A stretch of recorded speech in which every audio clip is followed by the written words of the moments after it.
Sup, fucker? What's up? I mean, how the hell are you? Better now. Once again, we're out here in the backyard having some lovely palomas under the trees. Yeah, you know what? I don't know how the footage is going to turn out, and I don't even care. This is a great setting. Yeah. If you're watching this video and you're having trouble with the visual, just put your earbuds in. Yeah. Don't look. Yeah. We're in the fucking yard, dude.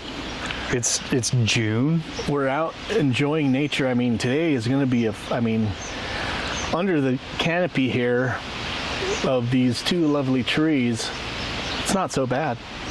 No, this is actually comfortable. You could just hang out here. Take 2 steps out into the sun, unbearable. Yeah, that trip from here to go to the house to go pee is run.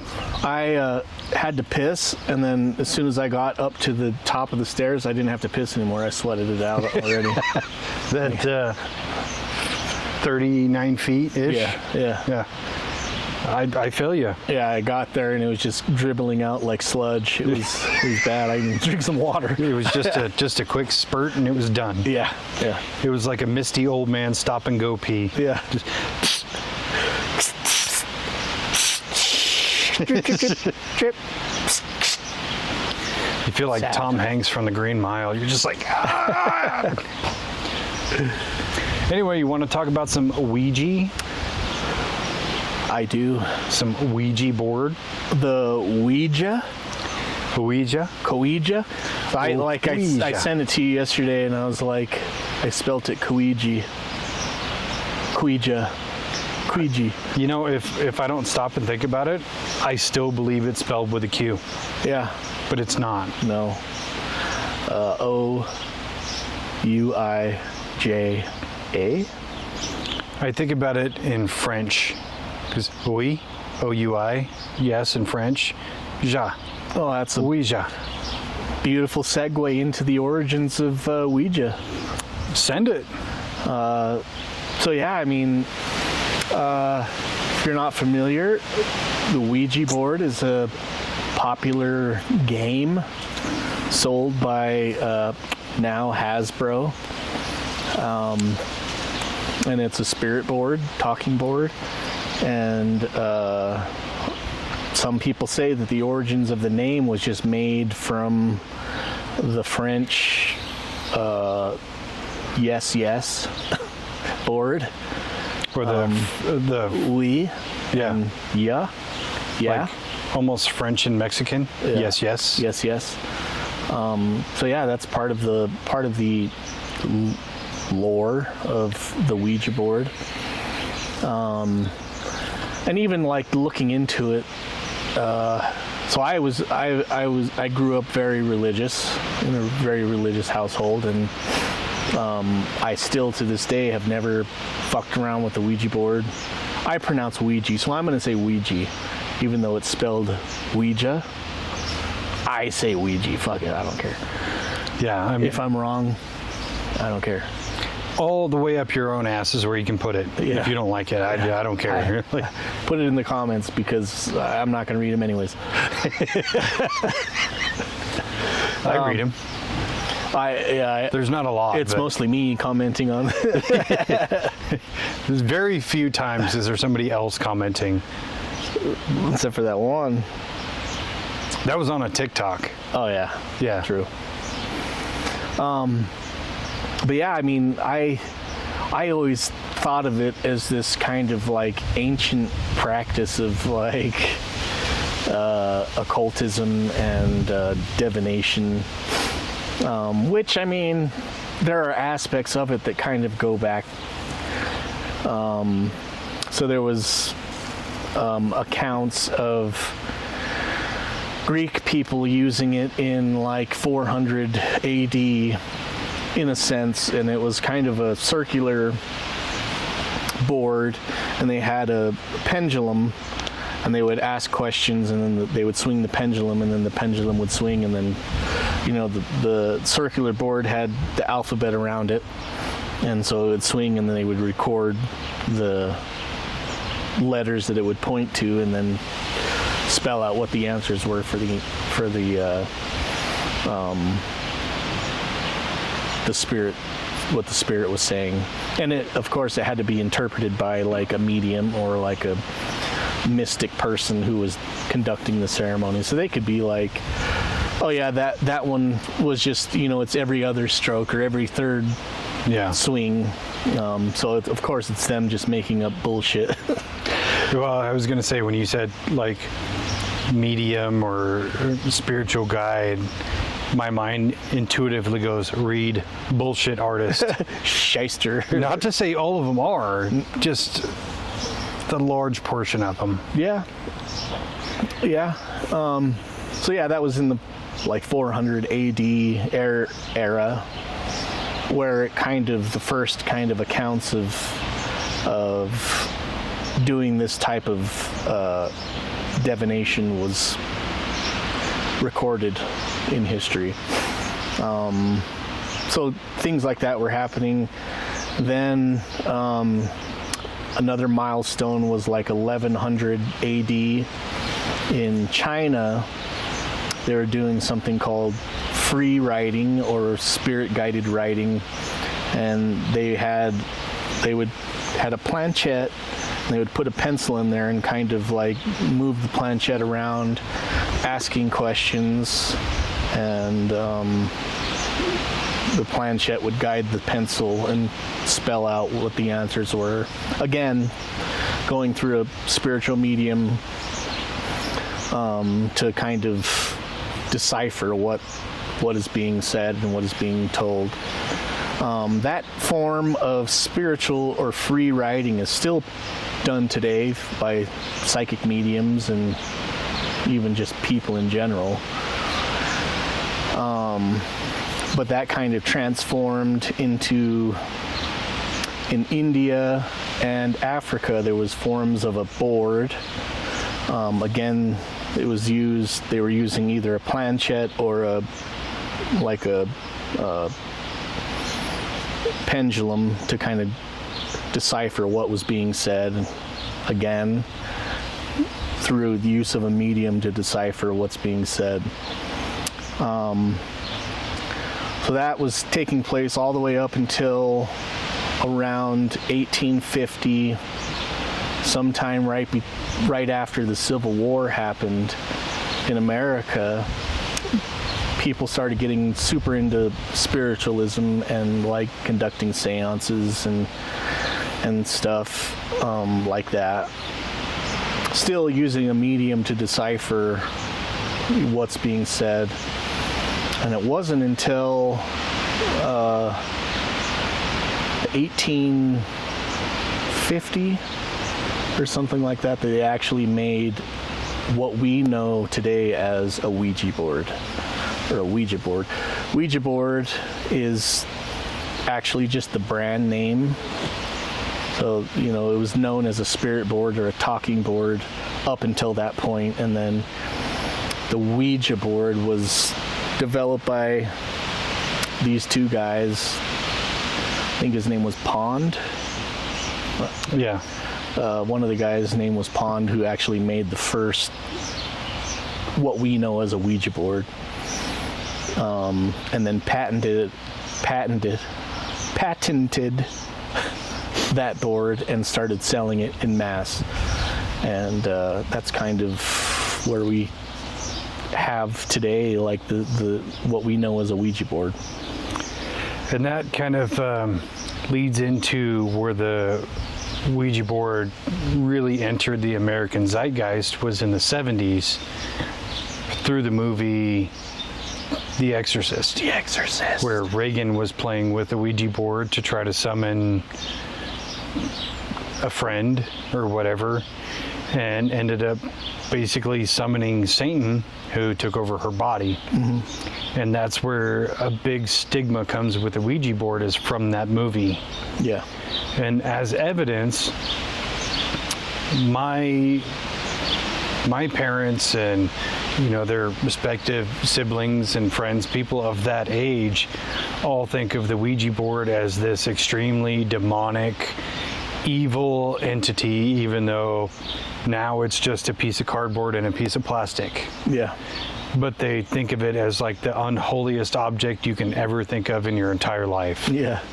Which is crazy to me because, like I said, it's a piece of pressed cardboard and a piece of plastic for the planchette. Yeah, it is wild because I have that same notion of when I even think about a Ouija board, I think of, have you ever used a Ouija board? Yeah.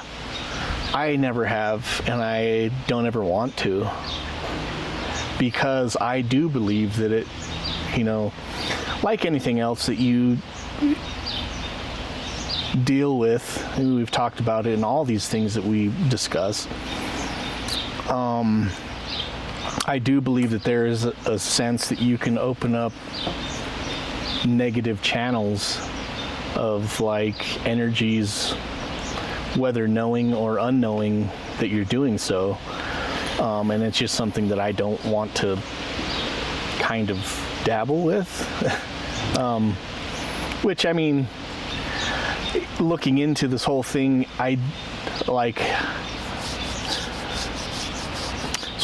we were talking about doing an episode on tarot. Mm-hmm. And so I started, this was like a month ago.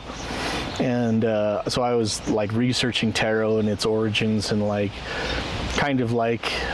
it's kind of a side right beside a Ouija board, as in a tool of divination. So is like dowsing rods and a number of different other occultist practices, fortune telling and all this shit that's like kind of in that vein of like what religious people would call like demonic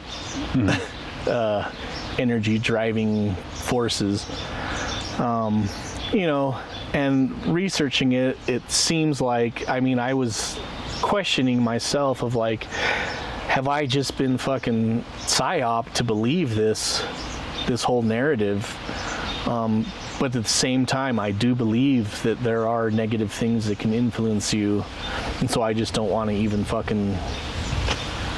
And that's a fair mentality to have about it.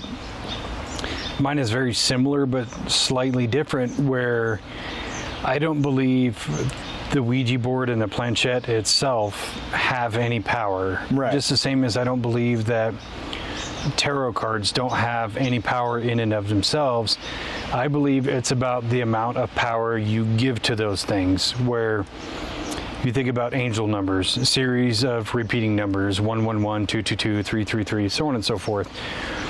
You could randomly see those throughout your day, whether it's on a clock or a street sign, a highway sign, or whatever. Like, you pass 111 just to get here, right? So if you believe in angel numbers, you're going to give them power, and you're going to say, oh, that's a message from my spirit guides. The same applies to a Ouija board in terms of, if you are using one and you receive a message and you perceive it to be a real message, you gave it power. You gave it some of your power more specifically, and therefore it's real. But if, let's say, I use it and I have zero belief that a Ouija board is real or has any power, and I give it nothing's going to happen. That's just my perception of it. Yeah. But that goes with anything, not just a Ouija board or tarot cards or angel numbers. It's your power of belief and your power of perception is manifestation in and of itself, and that's the backbone of any of these things. Yeah. Yeah,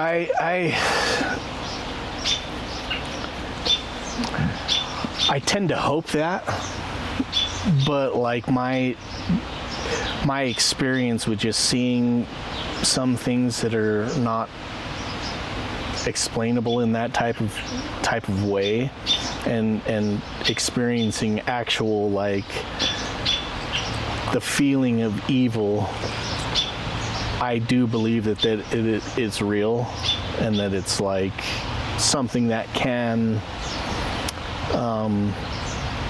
present itself if you give it an opportunity to. And I think that that's kind of, not saying that every time you use a spirit board or use tarot cards or use any of these things you're going to get possessed by the devil. I believe, like you said, it depends on your intentions, and it depends on your understanding of those things and how you're able to what you believe and what you how much you're able to control what comes in and what comes channeled through the thing that you're dealing with. Which, if you look on pretty much any social media platform and you look up like Ouija board or tarot cards or whatever, you'll find a multitude of videos, either positive or negative, about like, yes, this thing is a channel for the devil, or no, it's not. And it's like, kind of depends on what you're using it for and how you are able to control what is coming through that channel. And, we've talked about it in multiple episodes of like interdimensional beings, or in other words, spiritual angels, demons, if they are all around us in just in a different dimension.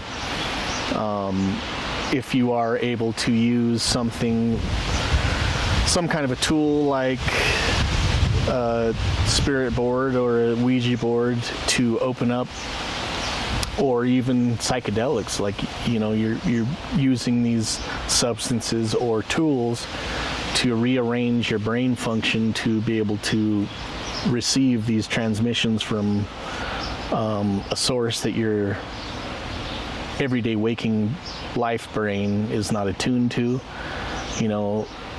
Will these entities notice that, and who those ones that are around you all the time are going to interact with that? Yeah, I do think that strength of character plays a huge factor in that, where the times we go ghost hunting, and I have kind of this little ritual where when I get home from those things, I just take a moment to myself before I even, get out of the truck, and I say, if anything followed me home, you are not welcome in my home. You're welcome to stay out here. You're welcome to communicate with me in a meaningful way, but you are not welcome inside my home. I think having conviction against those things, whether it's from a ghost hunt or you channeled it through a Ouija board or tarot cards or whatever it is, the strength of conviction will protect you in a big way. Yeah. Because even if you see that something has happened, and I've had dozens of instances in my house of something kind of unexplained, if not otherworldly, happen, and we've talked about a bunch of them. And there have been times where I've told it, like, no, get out, and then it just stops. And that's where I think you as a person can dictate what you will deal with, or even people who have sleep paralysis, who have stood up to the man in the hat or the monkey or the witch or whatever it is and said, I'm done with you, don't come back, and then they no longer have sleep paralysis.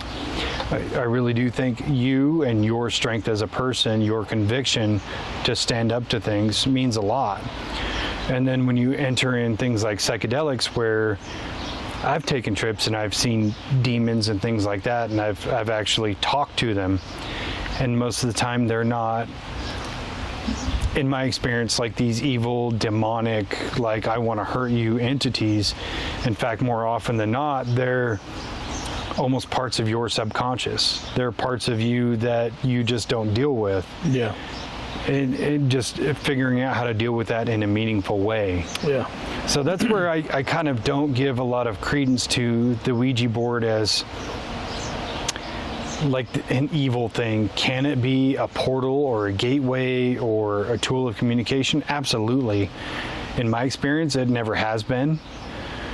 Just because I believe too much in psychology and implicit bias and things like that in my waking mind, that these are things that can affect your outcome. But on a more spiritual level, absolutely. Why can't it be? Why can't this glass be a medium for spiritual energy, or a phone, or that camera, or whatever? True. It's how much power do you give it? True. Yeah, and that's kind of like getting into the psychology of using the Ouija board, and that's what like a lot of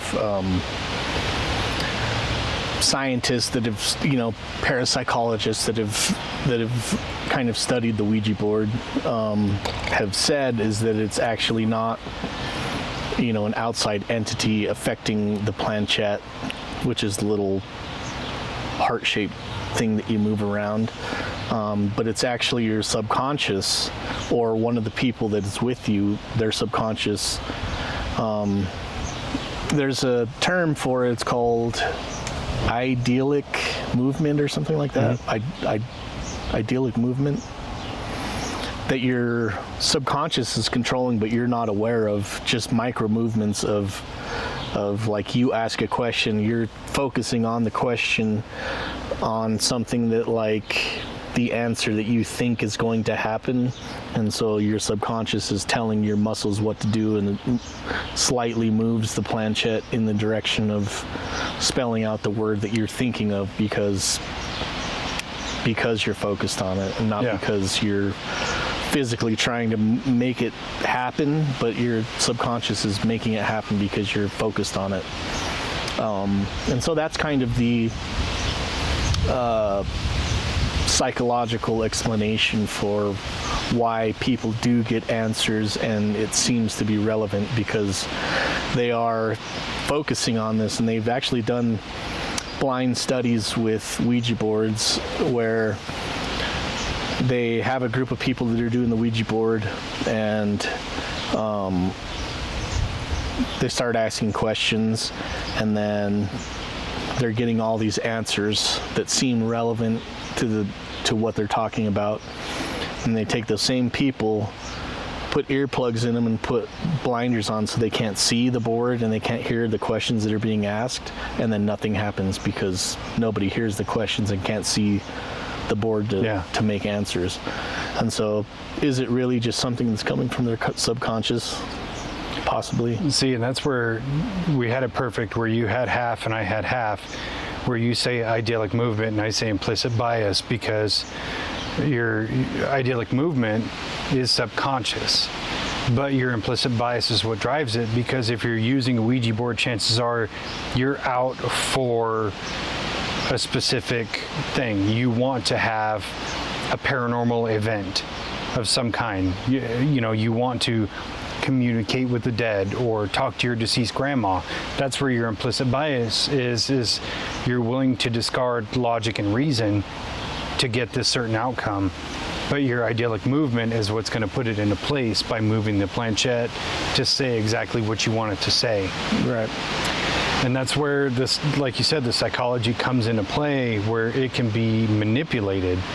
Where I remember I used it one time to try to scare somebody, where I was actually moving it, and then the other person is like, "Are you doing that?" I was like, "No way, it's not me," but it was totally me moving it.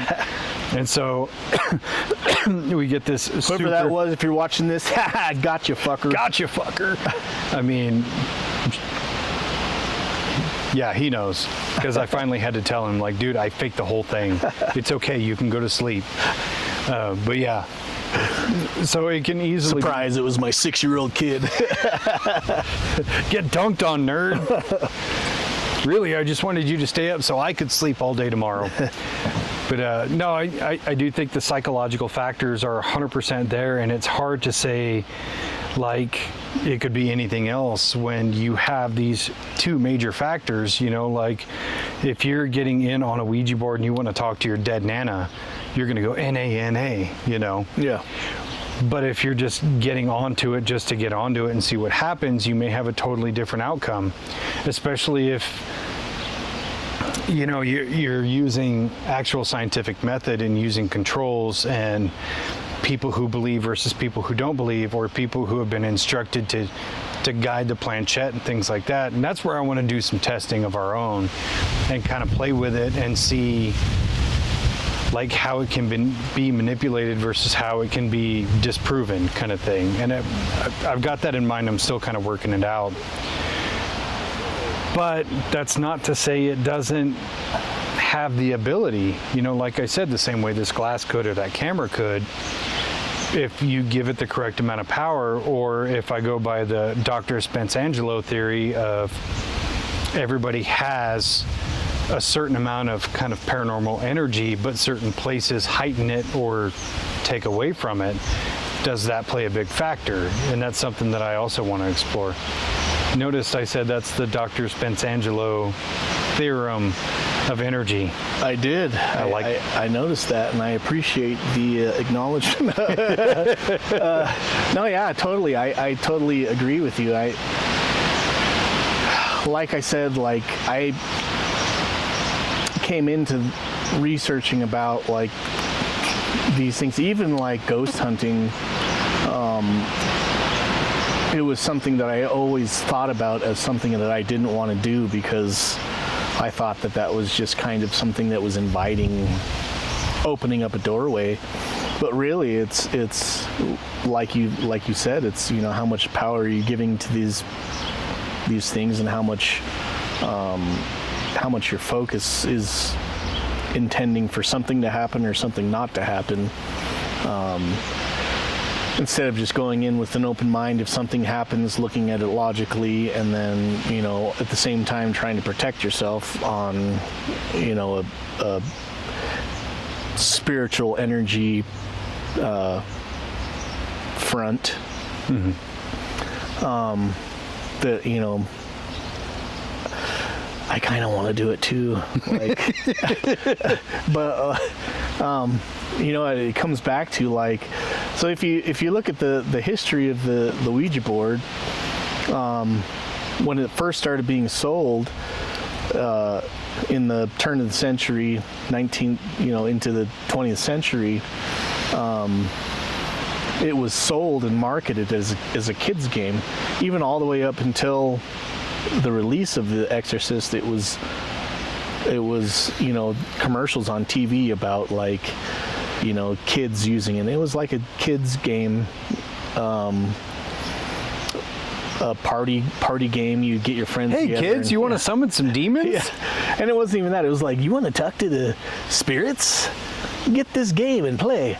And even the ads on TV, you can look it up on YouTube, like, the kids are playing with the spirit board, and it's like this ominous kind of voice in the background telling them, like, you know, saying these things. It's supposed to be kind of scary, but like taking it like tongue in cheek, like this isn't real. This is, you know, just a game. It is funny watching those old commercials, because it's not dissimilar from like watching an old Kenner commercial where they're advertising Star Wars action figures. Yeah. It's just like capturing the mood of Star Wars, but being like, you too can do this at home. Yeah. Luke Skywalker. Right. Only you too can be Ed and Lorraine Warren. Right. You know? Exactly. And that's what it was like, at that time, people were hosting seances and having a medium come to their house, or like going to a medium, paying this medium money to do the seance, to tell them stuff about their dead loved ones or whatever. And it was like, why go to a medium when you can do this yourself? You know, buy this board for, I think at the time it was being sold at like $1.50 turn of the century. Which is $40 today. Which is, $75. Because if you buy a fucking Ouija board today, it's $40 goddamn dollars. Is that what that one was? Yeah, and then I broke it. Oh, did you? Yeah, because it was all like curved, and so I was trying to like flatten it out, then it just snapped. And fuck. I wonder if that was an idyllic motion. It wasn't, because I spent $40 goddamn dollars on it. No, it's just a simple fact that they're extremely cheaply made. Yeah. Cardboard and plastic. Yeah. Yeah. Bless you. Ugh. I swear, these trees, dude. Lovely trees. Fucking killer pollen. Hey, man, get it all out. So yeah, they were advertising it like, have your own seances, have your own party, have people come over, commune with the dead, and then the whole what do they call it, there was a name, there's a term for it. It was like the demonic fever or something like that spread after The Exorcist came out. And there was like several stories of like kids that were dabbling with the occult and using Ouija boards, and then all these kind of Christian groups really got behind it and pushed the narrative of the Ouija board and tarot cards and the occult practices being works of the devil, and anybody that even thinks about them are possessed by the devil. Well, shit, even in the 60s, you kind of had the hippie flower child movement that kind of embraced it in their own way of, let's smoke a J and let's, talk to our deceased elders and shit like that. And then, The Exorcist came out, I think, in 1973. And then, that kind of demonic cultism came out. But even prior to that, in the 60s, you had a lot of cultism see a lot of rise, with like the Marilyn Manson cult, or, the Church of Scientology, which, is a fucking cult. Oh, yeah. Where, people are kind of buying in, drinking the Kool-Aid, so to speak. And that just kind of became almost the avatar for that movement. And that continued on forever. And even in, kind of in the 90s, there was a big resurgence, when kind of the goth society started coming about. That became, again, their avatar in a way. And I think it definitely got this negative connotation because of it being used by all the wrong people. Yeah. Well, even if you think about it, like prior to The Exorcist, people were using the board. Yeah. After The Exorcist, people are still using the board. So prior to the Exorcist movie coming out, the people that were using the board were saying, oh, this is a spiritual game, it's funny. And then the movie comes out, and then those same people are now saying, people that were just using it as a funny game are now saying that it's devilish, it's gonna turn everybody into like demonic. It's just like it just came to a certain point and then shifted all of a sudden. Yeah, it's kind of like owning a Tesla car 5 years ago versus now. Yeah, exactly. Where 5 years ago you were cool and you were hip and it was the thing to do. Now you're evil. Yeah, but they're still being bought. Yeah. It just changed demographics. Yeah. Now it's like conservatives are like, I'll buy a Tesla. Yeah. What's up? I want to support Elon in all of his endeavors. Yeah, that's just the way the zeitgeist flips on everything. And I mean, even to put it back into the political vein, where the political parties tend to flip back and forth, where in the through the 90s, where it was kind of like Democrats were the cool hip group and they stood up for everybody and they wanted good things for Americans, and then kind of now where it's like the opposite, where it seems like conservatives want the same things that Democrats wanted in the 90s, and Democrats are just crybabies. Yeah. You know what I mean? Yeah. Not to get too political, but it was just a cool metaphor that fit. But yeah, just this whole idea of it was there before, it's there after, it just changed hands. Yeah. And that's how these things work. Yeah. It's really wild that to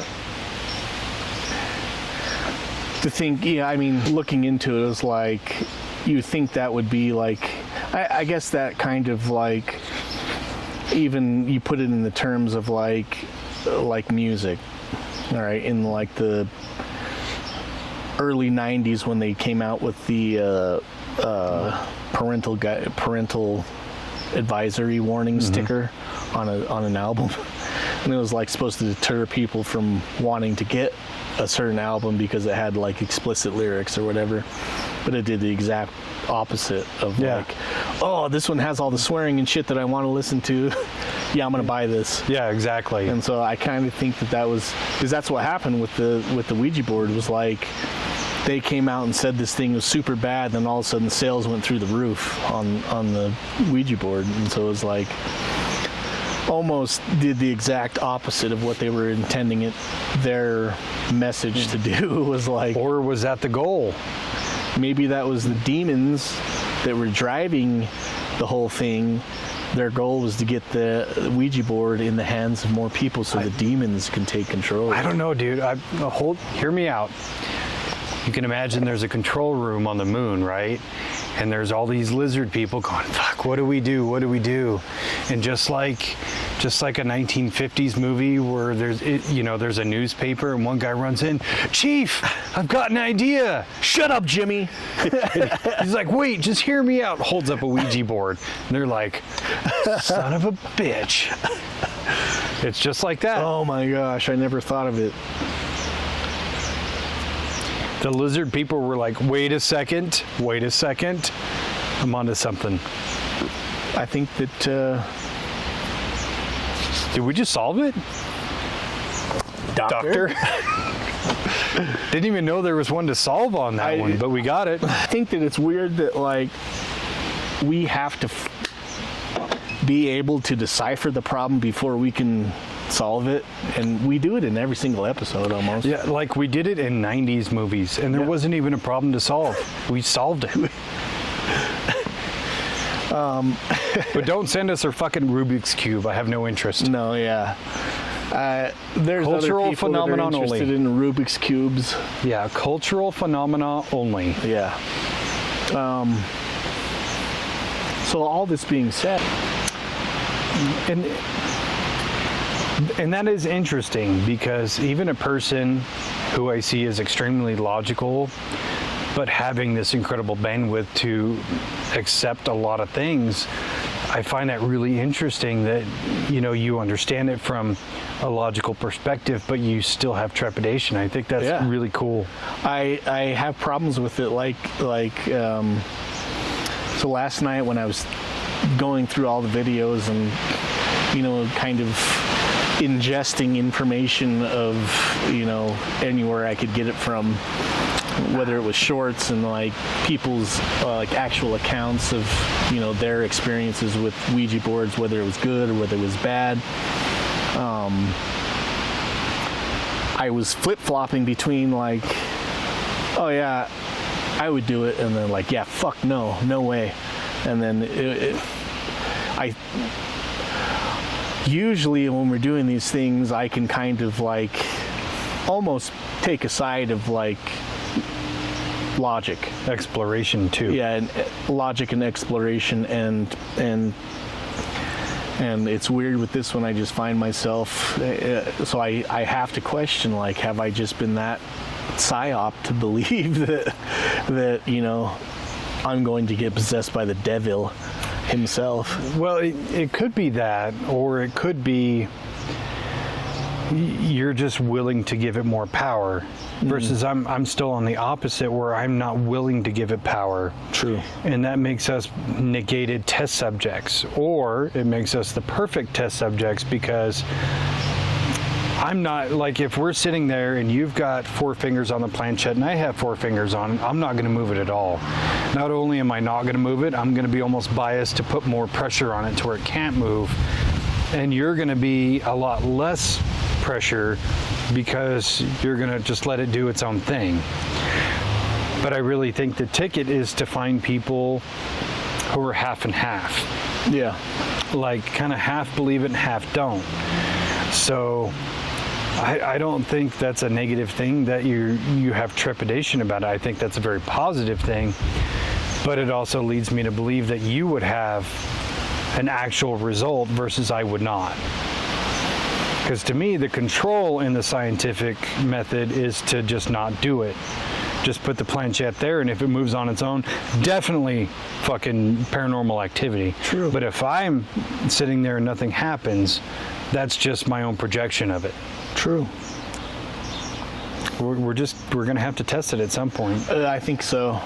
And as much as that I am like trepidatious about that. It's like, I think that it's something that, as long as you take certain measures to protect yourself, I think that it's, I'm not going to say whether it's good or bad. I think that it's something that needs to be done for science.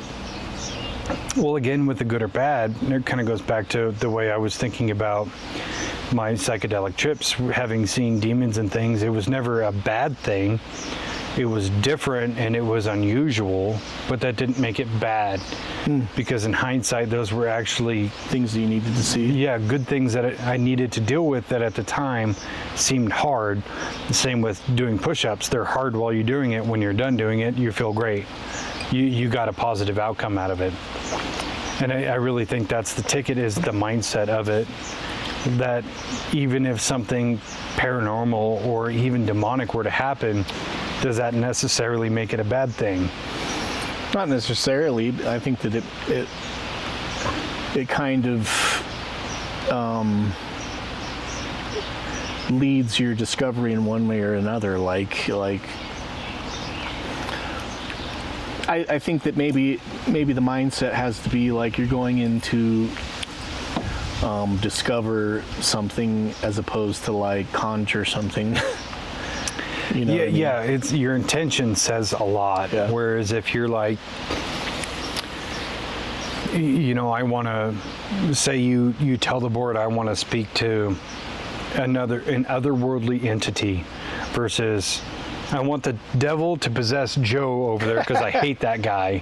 Like, there's going to be a vastly different outcome. Yeah. I want the devil to possess Joe and for him to turn that table upside down and sit down on one of those legs. Because fuck that guy.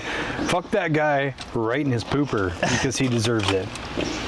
Not that I have anything to, negative to say about anybody that I know named Joe.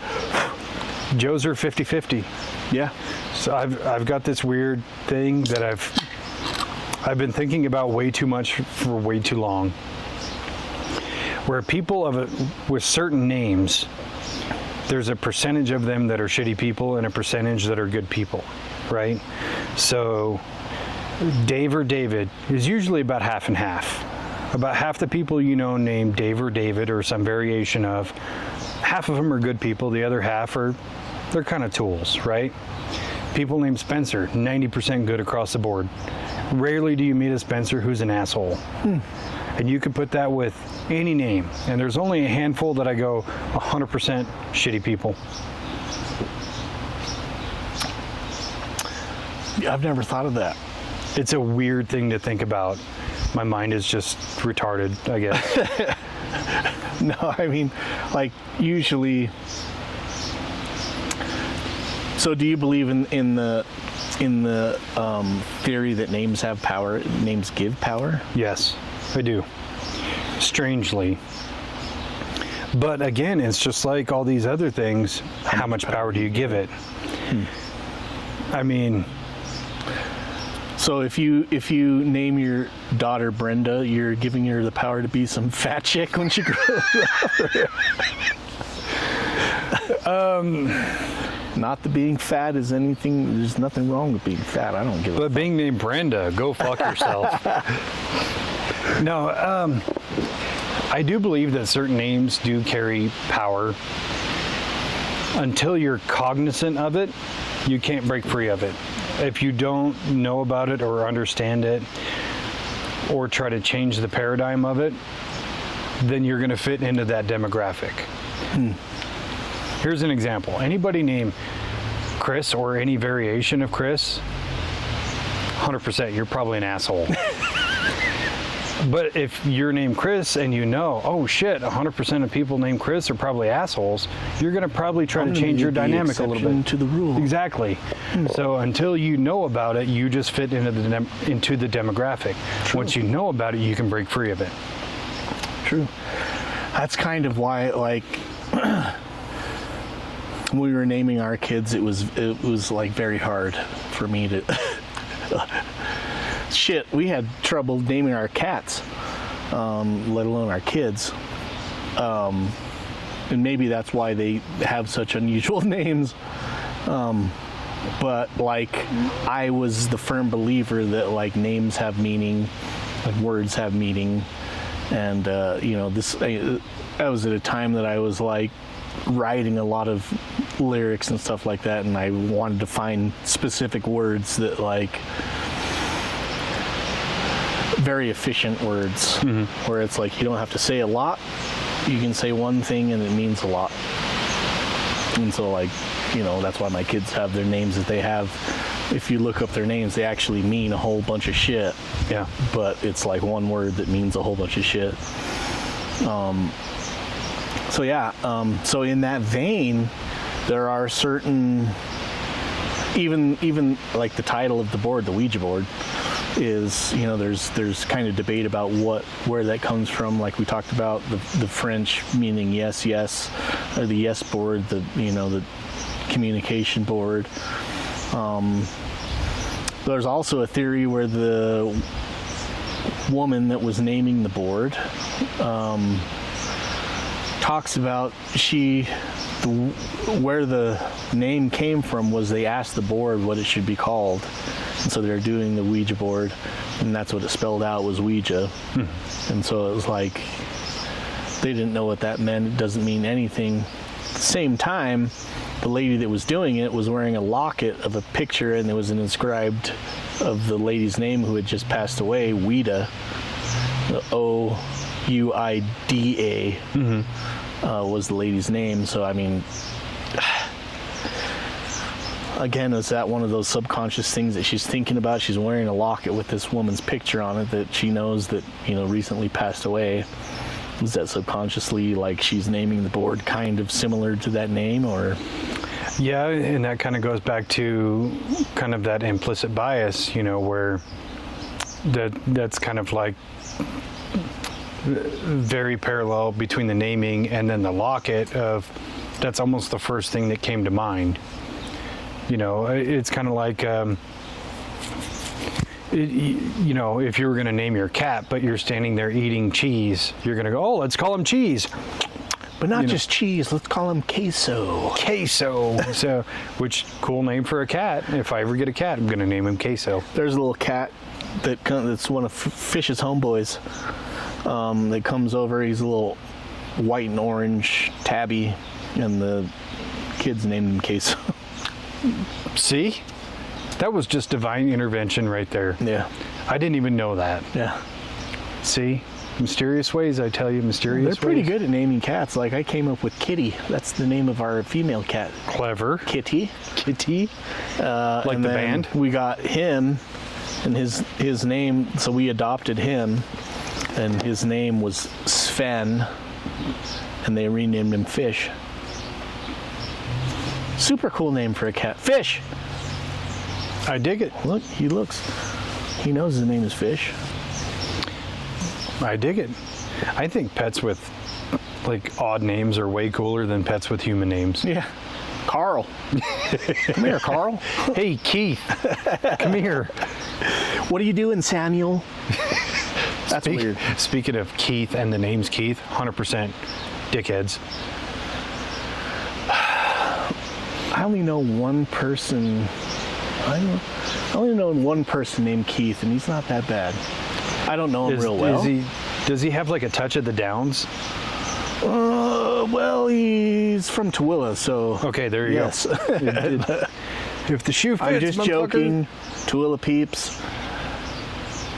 Total joke. I'm not. I'm kidding. But if you live in Tooele, weird choice. Keith, you're like the Kyle of... The Kyles. Kyles are 90 and 10. Yeah. Because I have a really good friend of mine, but we've been friends for a long time. His name's Kyle. Great person. Everybody else I know named Kyle, kind of a douchebag. Yeah. So anyway, Ouija board.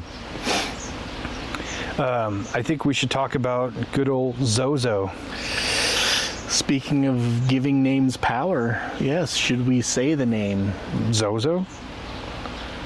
We've said it already, Zozo. Pop up right here if you're real. I'll give you 3, 2, 1, go. Fake. Fake news. Yeah, so the whole Zozo thing, it's just one end of the board to the other and then back to the end of the board and back. That alone gives me a shadow of a doubt, just because you could move the planchette like this and get Zozo. Now, if his name was like Alabadon or something like that, where you had to move around a lot, more credibility. Yeah. But there's been so many tales of Zozo for decades. And the thing that gets me is that some of these tales are told from different cultures who have had no communication with the outside world, which also begs the question, how the fuck did they get a Ouija board? Yeah. Yeah. I mean, American pop culture is a strong force, but along with that comes all the rhetoric and lore that goes along with whatever it is. So I think the first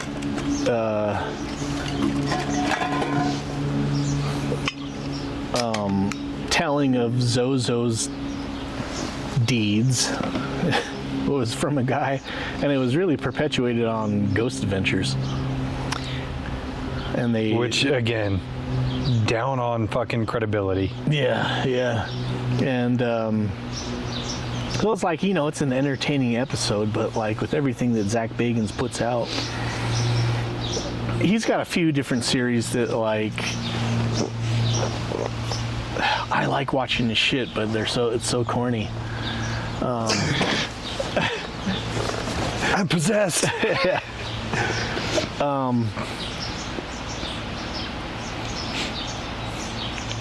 I don't know. It just puts it in that realm of like, if one thing is bullshit, is everything bullshit? Yeah, I mean that's the classic Dr. Dave-inci. It's either all bullshit or none of it is.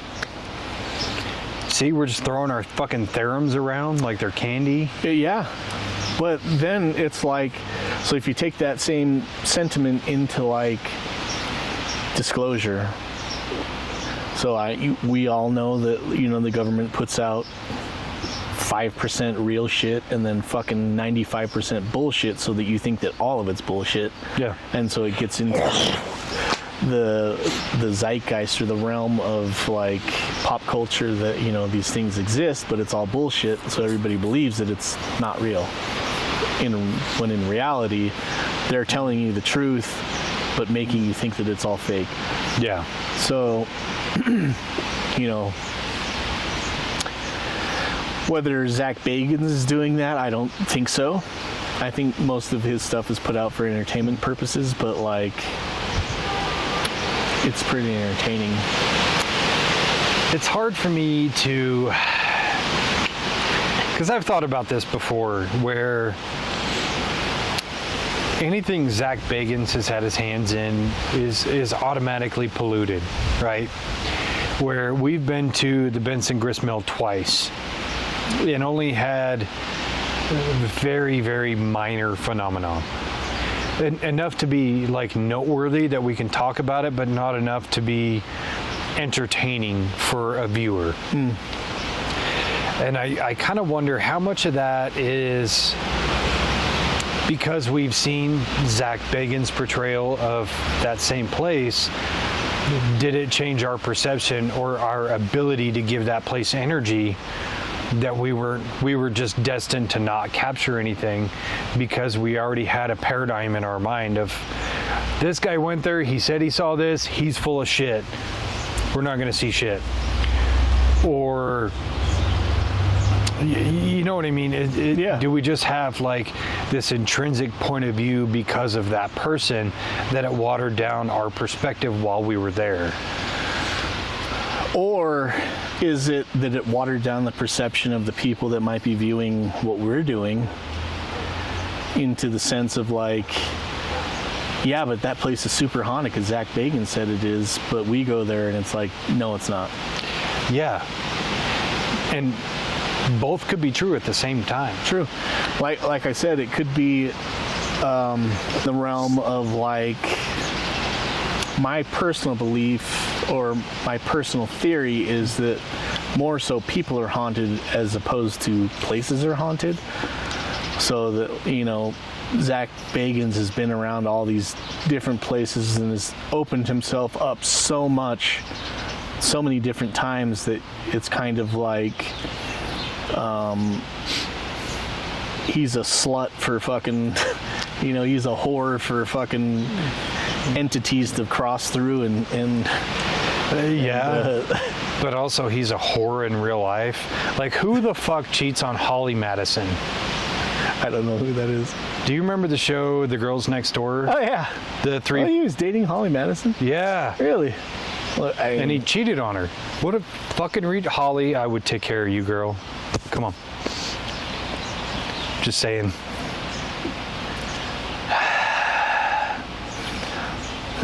Okay. She is so hot. Anyway, Is she she's the Taller other one. Younger one? I'm not sure where she was at. She was like the middle-ish one, because there was an older one, a middle one, and then like a super young one. She was the middle one. Yeah. Still, I mean, a playmate dating fucking Hugh Hefner is probably a whore herself. I'm not saying that she was, but yeah. I didn't know he was dating her. Weird. Yeah, I've actually, like, I can't stand celebrity culture. But lately she's been posting on TikTok about like their relationship and stuff, and I'm just like, give me more. And I feel so guilty about it, but then I'm like, fuck it, it's entertaining. We were just talking about how I don't believe in guilty pleasures. It's just a pleasure for me. Especially as much as I really dislike that guy and how full of shit he is, it's nice to just see him get knocked down a little bit. Anyway, I'm gonna hop off my soapbox on that one. No, I do think I 100% believe in your perception that people are haunted and the places that they go to just have different levels of energy. But I also believe in your own sense of perception of, if you go to a place and you believe it's not haunted before you get there, you're not going to get anything. But if you go to a place with no perception, you could probably get something. Case in point, that Airbnb, where I don't think any of us had any sense of this place could be haunted. We just go, oh, this is a house that we're going to stay in. But the three adults that were there were all just like, this place is haunted as fuck. Yeah. And then we have all these weird experiences. Right. So when we first got there, and you were talking about how the energy was weird inside. So you got there before, went inside, and you came out, and when we got there, you were standing, I think you just came outside. Yeah. And you were like, you told me, just go inside and walk around and tell me if you feel this place is kind of weird. And so apparently you went inside and you felt kind of like it was... I opened the door and it was like a whoosh of air. It was the most potent paranormal feeling I've ever felt in my whole life. Damn it. And even more so to that fact, while you were walking around, Kara comes up to me and she's like, do you also think this place is haunted as fuck? She had been inside maybe 2 minutes. So that to me was just like, okay, cool. It's not just me.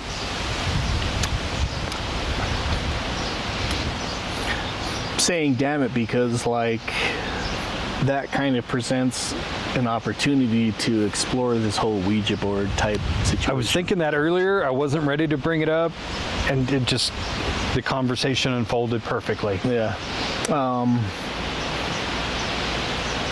The only problem is I just don't want to do it when my kids are there. I have a solution. We'll do it right at the end.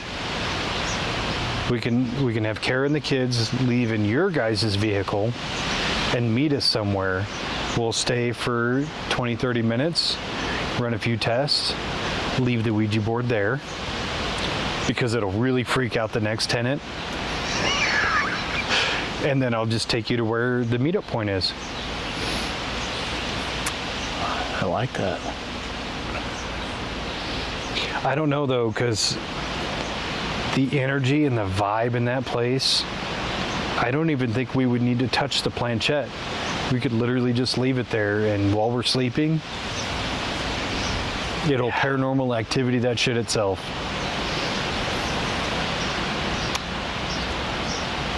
You know what would be more interesting is maybe I just need to rent a hotel room for the last night. Fucking put them in there. We stay at the Airbnb. Just have them go home one day early. We'll do the whole camera setup, long record, do some mushrooms. Wait, yes. Son of a bitch. You son of a bitch, I'm in. That way, whatever we see, the camera is also going to see if there's something. And then we'll talk about it, you know, on the ride back. Like, bro, I saw a fucking demon. And then when I go to edit, there's no demon in the footage. Like, okay, that was just the drugs. Okay, this is just a PSA. Don't do drugs, kids. Unless you're in a controlled environment in a haunted Airbnb with your homie. You're an adult. And you're an adult. Fuck, man, you got my mind reeling. I know, I was thinking about it earlier while you were saying something. Hey, fishy. And it was like, just let it go for now. It'll come back around. And then when it came back around, it was like, manifested. I think we have had a theory. We've talked about the possible negative and positive side effects of this theory. We have come up with an experiment. We have a hypothesis.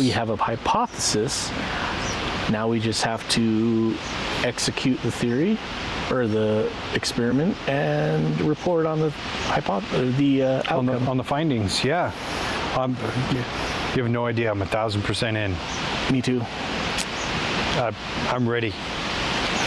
Side note, if you have not watched the episode, it's in the playlist of Piss, our Roosevelt, I can't remember what I titled it. I think it was Roosevelt Airbnb. Phenomenon. Yeah, go watch that. You'll hear all about it. There's even some live reenactments that are pretty fucking good. Top tier. The actor portraying me fucking nailed it. It is very comical, and it's supposed to be because, I mean, we talk shit too much to be fucking super serious on this channel, but it's what actually really happened to us. Yeah, I can't bring myself to fake anything, especially going back to the Zach Bagans thing of, I think he's so absolutely full of shit that I kind of model what we do as the opposite in a way of, I would rather go out to a haunted location and film for an evening and then at the end of the video go, yeah, we didn't see shit, rather than fake it and try to get views. I would rather get no views and be honest. Yeah, me too. And I kind of wish that more people were, I mean, so I watch a lot of like ghost hunting channels and shows, and some of the ones that I watch, like Mind Seed, very entertaining, total bullshit. Yeah. But I also watch the ones that are nothing fucking happens hardly ever. They get maybe a little voice or a sound or something that they can't explain, and that to me is more relevant. Like that stands out in my mind more than like, you know, Mind Seed going and having all these chairs stack up behind them as they go up the stairs, and it's like, yeah, but all these other things are already proven to be bullshit on your fucking channel. So is it creepy? Yeah. Just like fucking Nightmare on Elm Street is creepy. It's all fake, but it's creepy. Yeah. So yeah, I mean, be honest with what it is that you're doing. And, you know, don't present yourself as finding a ghost when really you're finding yourself fucking lying. Yeah, and that's where I think the personalities of the people in the show have to really come through, where you can watch like Twin Paranormal, and those two kids are fucking annoying. I would not give a shit if they caught the most incontrovertible evidence of paranormal ever in the history of fucking ever. I would not watch it because I can't stand them.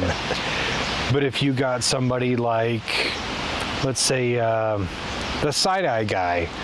Do you ever watch him? I don't know. Probably. I love watching him because he's kind of a debunker, but mostly just a shit talker on paranormal channels.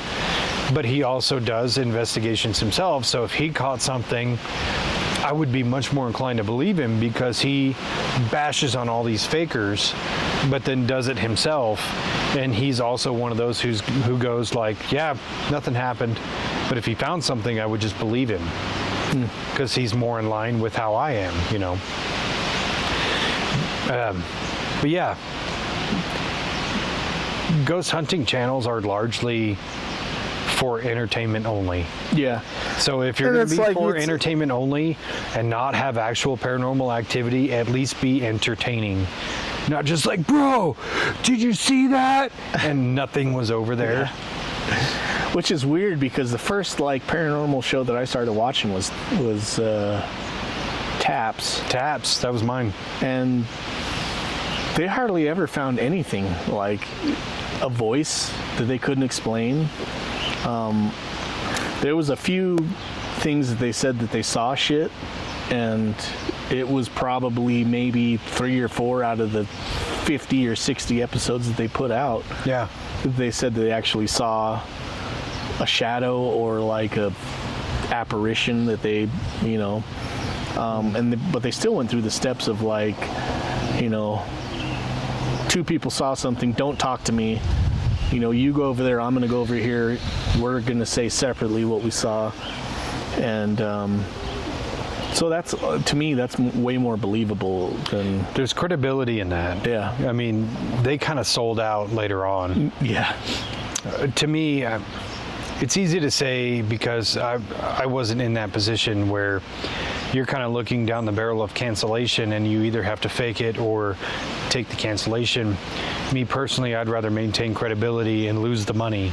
Yeah. And just say, cancel me, because I won't do that. You know? Oh, it's like, okay, am I going to go back to being a plumber, or am I going to just start faking shit for 10 episodes that I have to shoot per year and get paid the same amount? That's the hard choice. Yeah. But I think given that circumstance, you and I would take the high road. Now, if there was somebody else on the team who was like, let's take the money, I'd be like, you're off the team. Yeah.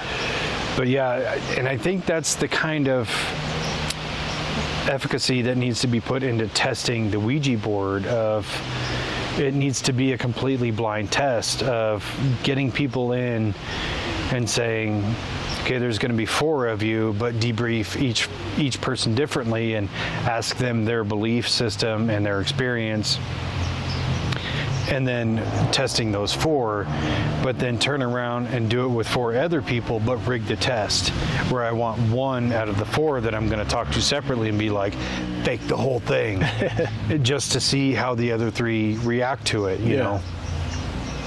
Or secretly tell all 4 fake it, and then see what happens, you know? And I think there needs to be a series of tests to go with it to make it more interesting and have more actual like data to go behind it. Yeah. Like what happens when you put 4 believers on a board and don't tell anybody to, you know, fake it or like create a divergence, or what happens when you put 4 non-believers under the same circumstance. And I think that's the only real way to test that. Yeah, I mean, it would, if nothing else, it would be a really eye-opening thing to see, like how susceptible people really are to like being tricked into something that they do or do not believe in. Yeah. Like, can you really trick somebody that doesn't believe in shit that, you know, like you're on a Ouija board, you've got 4 people in that are in on it and 1 person that is a super strict skeptic, but these other 3 people are fucking in on the joke, or in on the guys. Can you manipulate that person? I would think, yeah, probably. Yeah, and I think that would be more interesting than the Ouija board itself. Yeah. How the human condition reacts to sabotage. Right. Unknowing sabotage, but sabotage nonetheless. And I also, looking at so if you go into, like I said, like any social media platform and look up Ouija board, you're going to find 1,000 different videos of people giving their story of what they experienced while using a Ouija board. Most of the time it's going to be kids or people when they were teenagers, Yeah. fucking around with the Ouija board. And they're going to say this thing happened and it changed their whole kind of view on things. But it's when they were a kid and very susceptible, and you're only getting one side of the story. Yeah. Where there was like, I was with 3 of my friends and we all experienced this, and who's to say if you don't talk to the rest of the kids that were there, they're not going to say, yeah, it was all bullshit, I did that shit. Well, especially when you're younger, you're going to hyperinflate a story to make it way cooler than it really is. Right.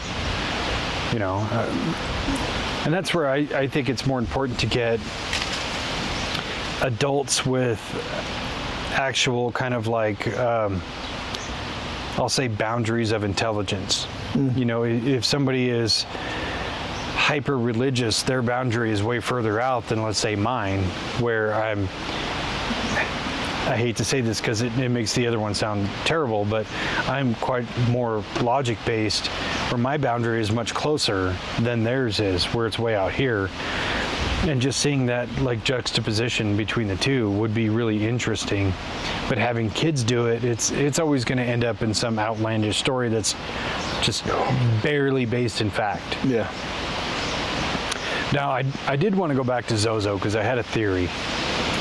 What if the whole Zozo thing there's not a specific entity named Zozo, but it did act as a portal to bring another entity through.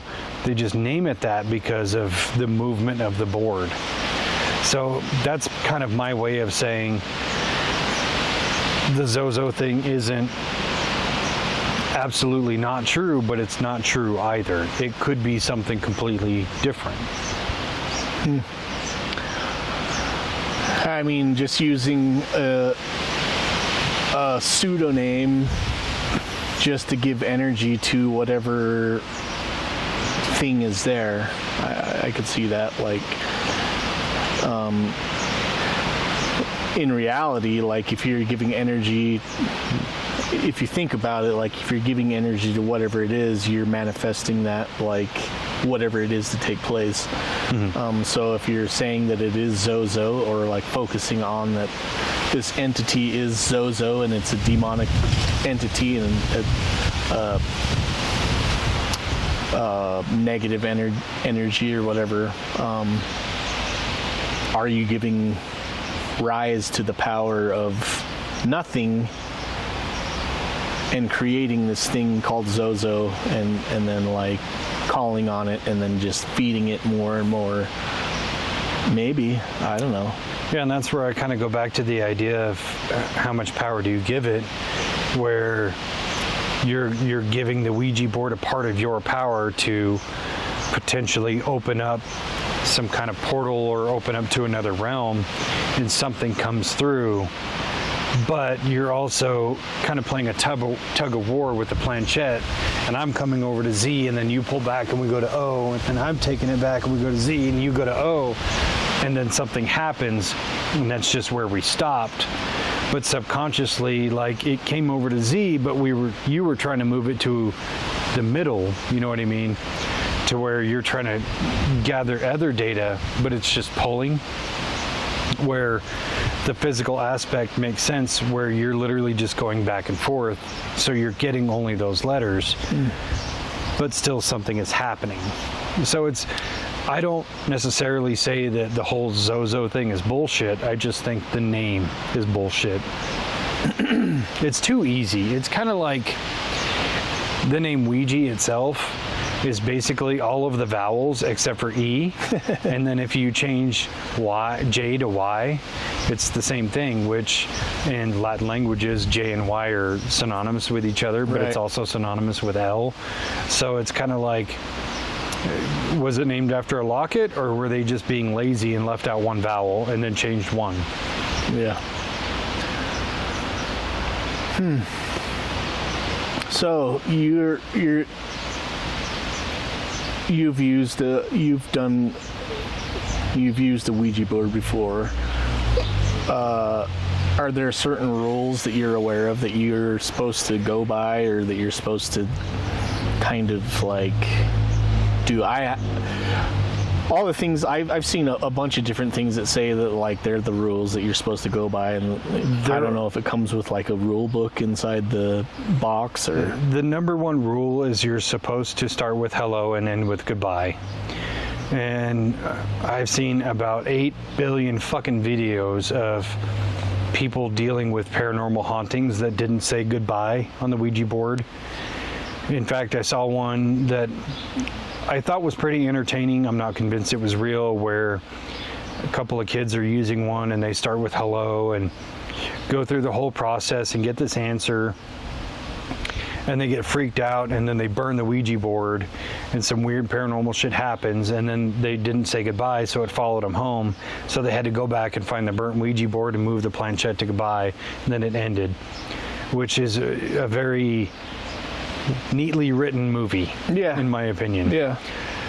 But yeah, it has to start and end with hello and goodbye. Other than that, the rules are just whatever you get is whatever you get. Yeah, I was watching a few videos that were like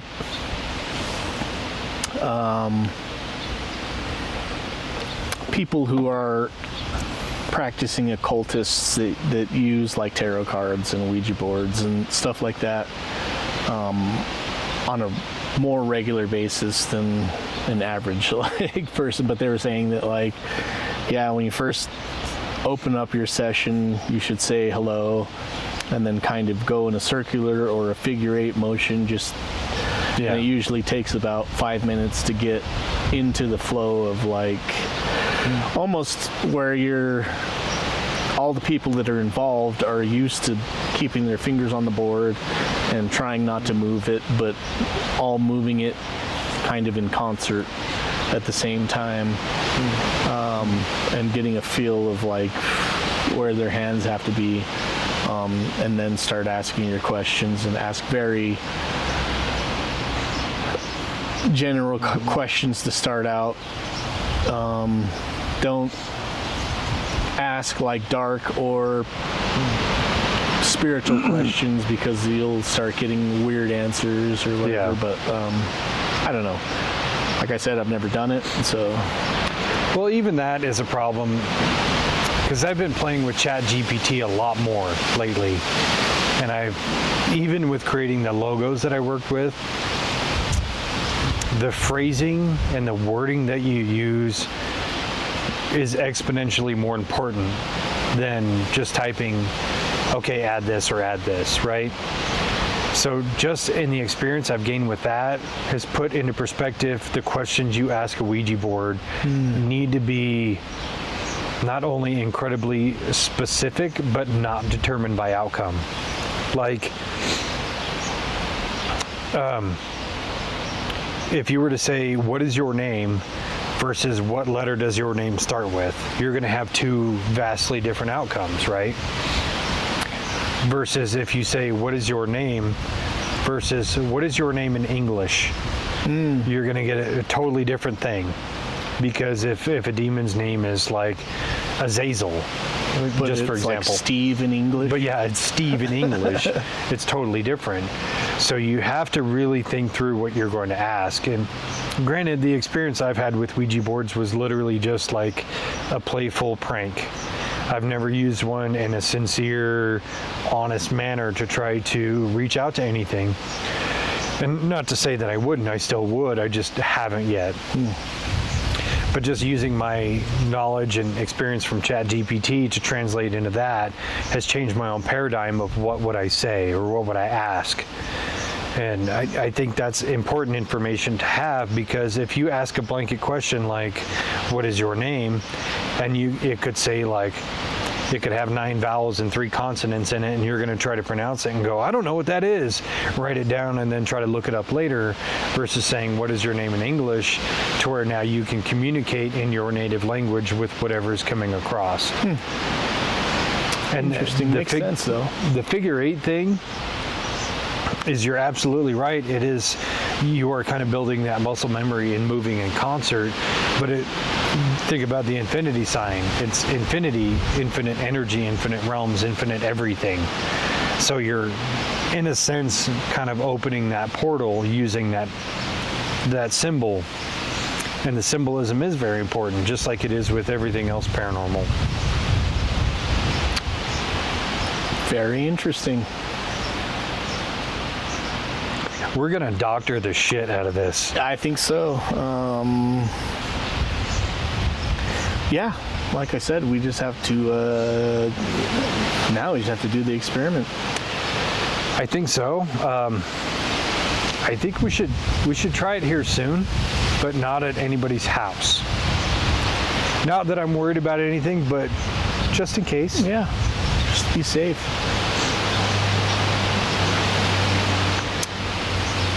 We're going to open it up to chat.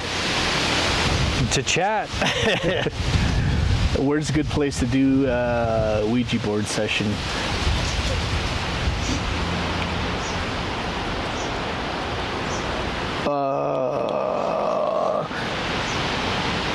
Cemetery? Too cliche.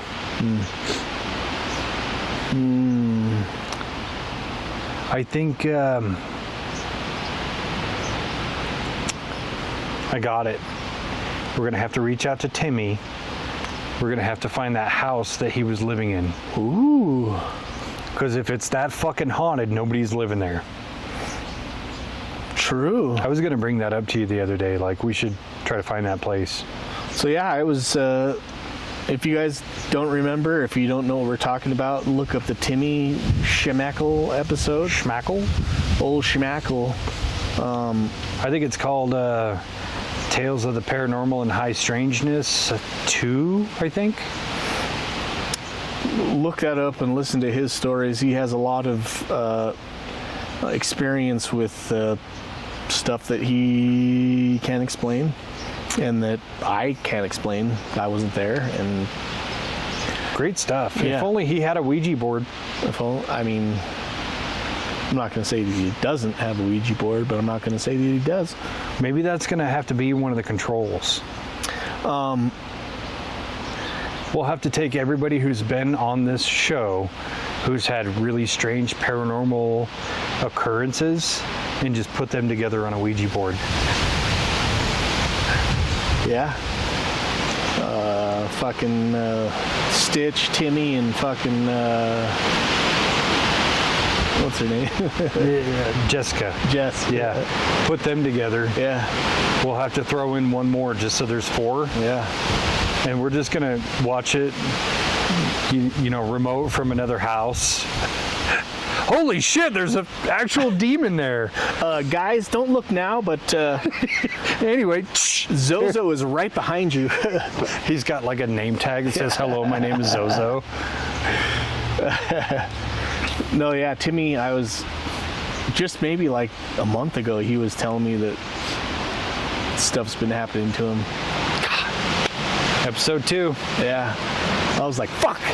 Well, I guess you got to come back on the old pod and give some fucking...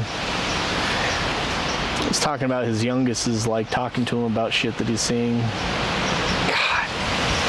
Why does he got to tease me like that? I don't know. He's a fucking paranormal cock tease. So do you have anything in your house Ouija board related? Nope. No? Is it kind of that like folklore aspect of it that you don't have anything? Yeah. So, yeah, I mean, we've even told our kids, that's like, been bugging me. Like, you know, my oldest is 17 now, but like when they were younger, they were like, you guys can do whatever you guys want with your friends, like just don't do any stupid shit like conjuring demons and fucking Ouija boards and shit in the house. You can do it at their house or whatever, don't bring it over to our house though.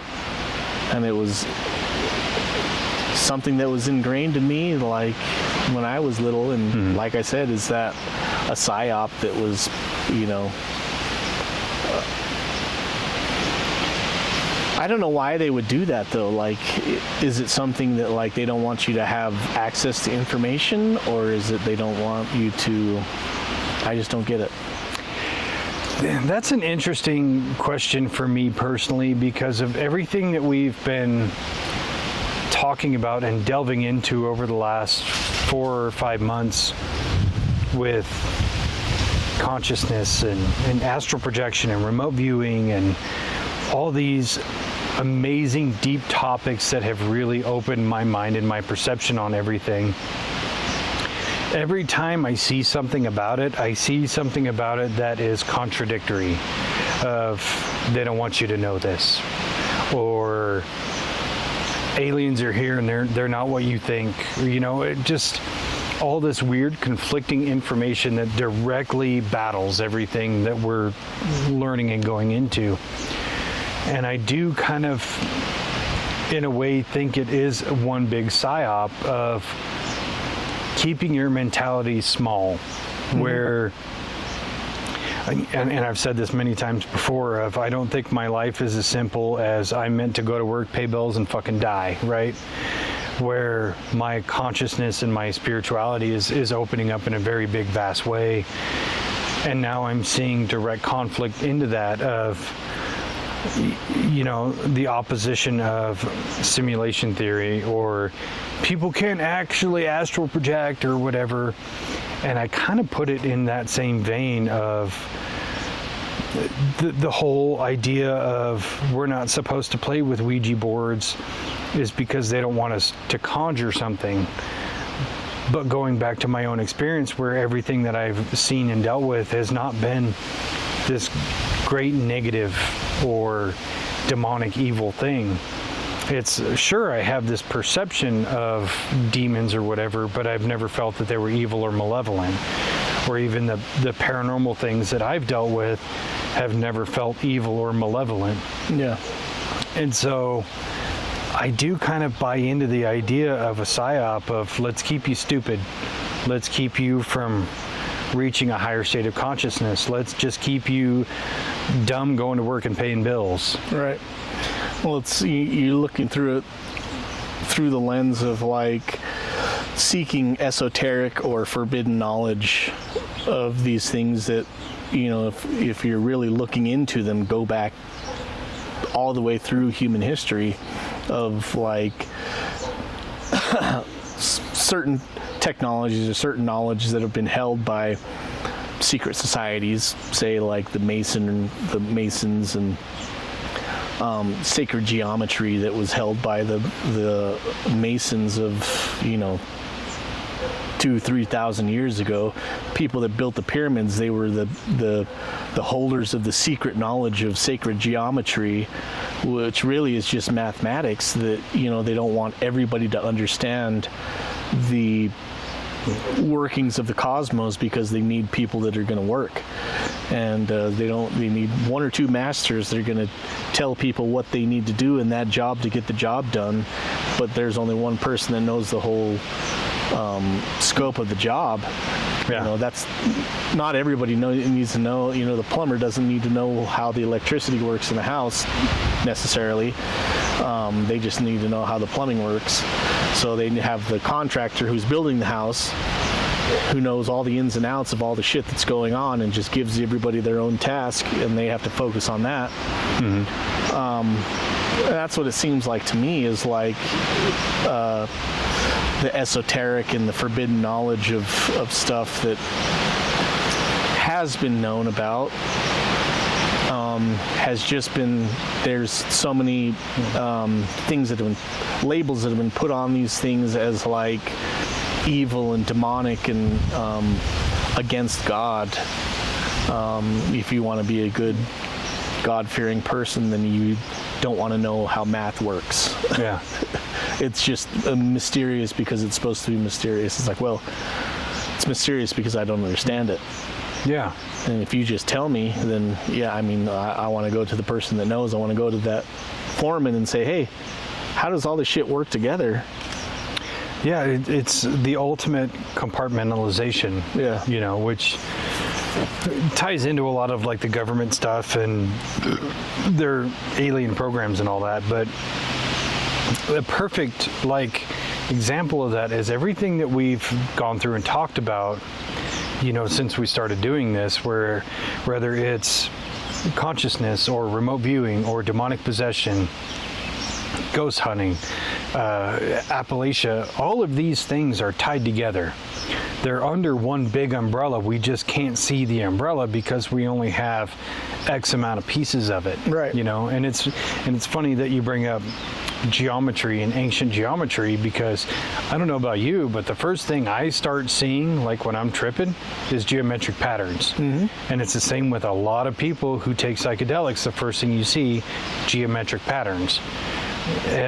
Or even you could put that down to an actual physical provable level where these people who put sand or even rice grains on a plate and then subject it to a certain harmonic frequency and it creates a geometric pattern. Mm-hmm. You want to tell me all that shit's not connected? Get the fuck out of here. Well, it's sound waves and light waves are all mathematics. And all the way through. Yeah, and your brain reads that as red, green, blue. Yeah. You know, just like you look at 2 + 2 and you see 4. The same thing as you look at like these certain particles that are put together in a certain way, and I see your shirt as like has skulls and sharks and stuff on it. It is a cool shirt. It's a very cool shirt. It's like a very pirate themed Hawaiian shirt. But you know, my mind is reading it as one thing when really it's like 1,000 different things that are put together for my eyes to see it the way that it's, you know, it's put together to be seen. Yeah.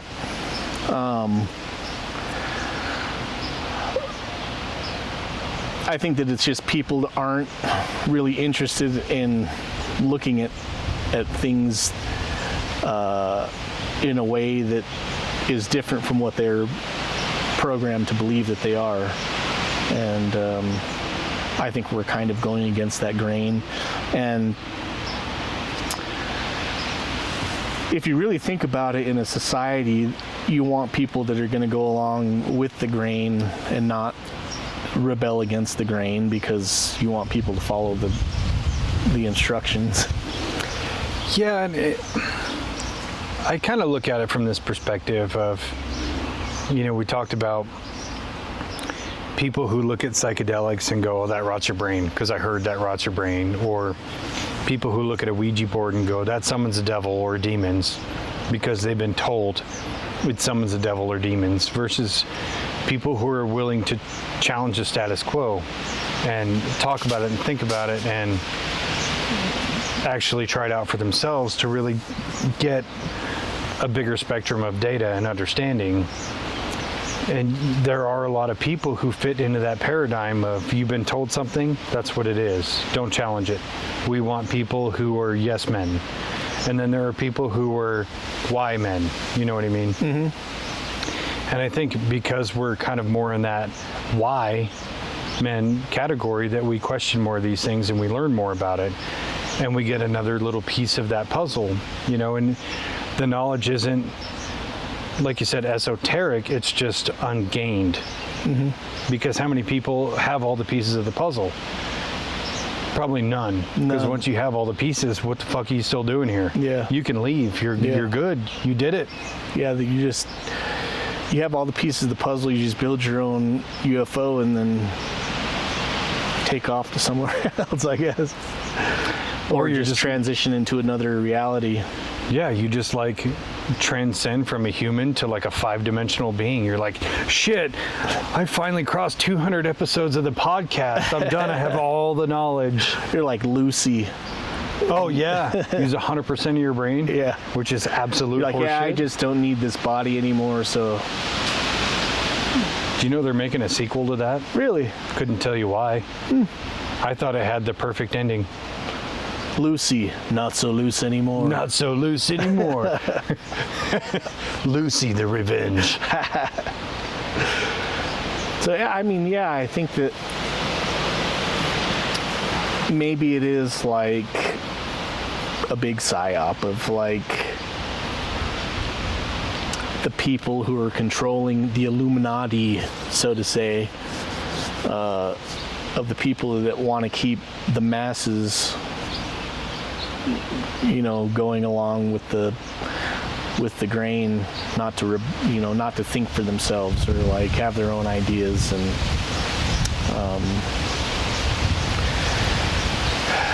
like you said, if it's the idyllic movement of your subconscious that's moving the planchette on the Ouija board, is that just a meditation in connecting to your subconscious?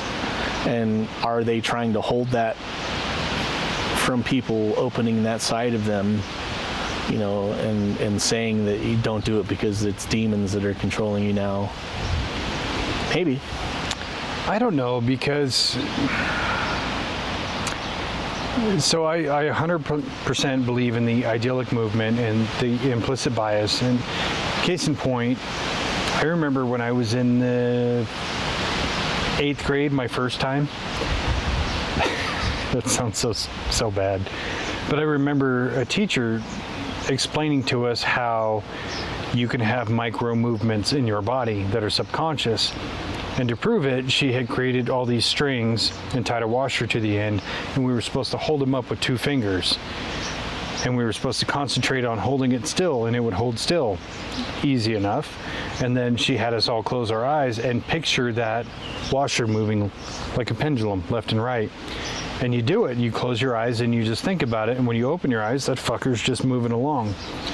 So you can create these micro movements within your body that are subconscious that can move that planchette. But that's not to discount what if, let's say, because I don't specifically believe in the Ouija board having a power of itself, what if I'm the one holding the planchette as almost a devout non-believer, and I get a message? Now I become a believer. Now I've changed the paradigm of, does this have power or not? Or was it just using my power to move? I think there's too many unknowns to say whether it's bullshit or not. Yeah. And that's why we got to test it. That's why these tests have to be done. And I couldn't find anything where people were actually testing for or against. I mean, most people were going into it with a belief or a non-belief. And it was coming from one side of the, you know, one person that was there that experienced these things. So yeah, I mean, I think it's worth a shot. Yeah. I mean, in the greater scheme of the ghost hunting toolbox, where I know we've talked about, you know, I have a series of videos I want to do to test equipment. That's going to be the most like inclusive, like all-encompassing test that we're going to have to do, because it's going to require a lot of people. Yeah. But I'm looking forward to doing it. So now that we've kind of gone through it, and you've questioned this a few times throughout this episode, do you still think it's a psyop? Or do you still think you have a valid basis of trepidation for the Ouija board?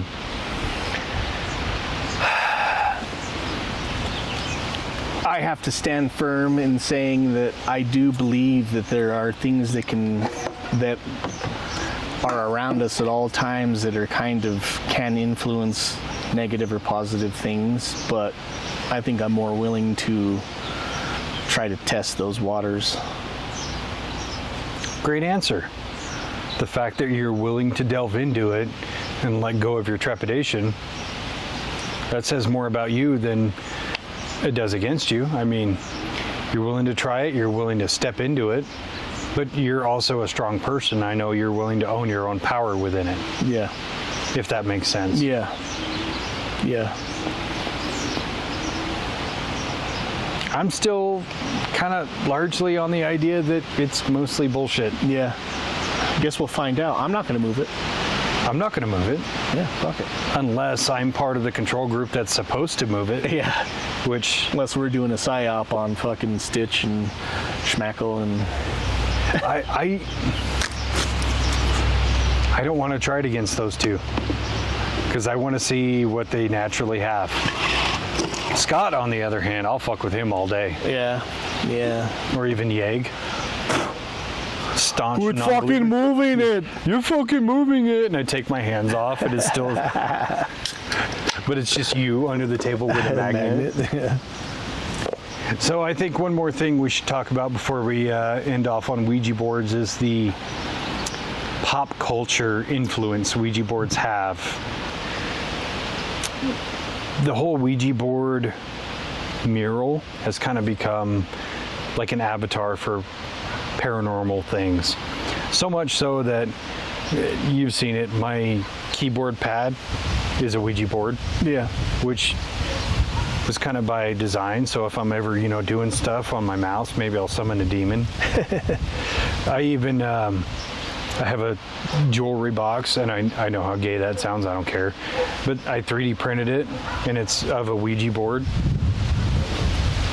Just because even though I don't necessarily believe in a lot of the hoopla with it, I still think it's a really cool aesthetic. Avatar and symbol. It's an icon of paranormal activity. Mm-hmm. Have you seen the Ouija movies? Yes. Did you like them? Well, I saw is there more than one? There's two. Oh, I saw the first one. Yeah, there's the first one, then there's a prequel. Oh, I haven't seen that one. I only saw the prequel. Entertaining movie. Yeah, I don't know which one I saw, but I saw one of them. I believe it was the first one that came out 10 years ago or something. Yeah, they're kind of old. The one that I saw, the mom was a medium, and she was using her kids to help fake a lot of stuff. Oh, and then she ended up getting a Ouija board, and her youngest daughter could actually communicate with the dead. But yeah. It's things like that, or even by extension tarot, because there's a tarot movie, right, which is hot garbage, where filmmakers kind of take these paranormal aspects of these items and create a movie around it, and it's always a horror movie, and it's always negative and with demonic entities and all that. Mm-hmm. I think that kind of plays into the aspect of a psyop. I think so too, but I think that that's kind of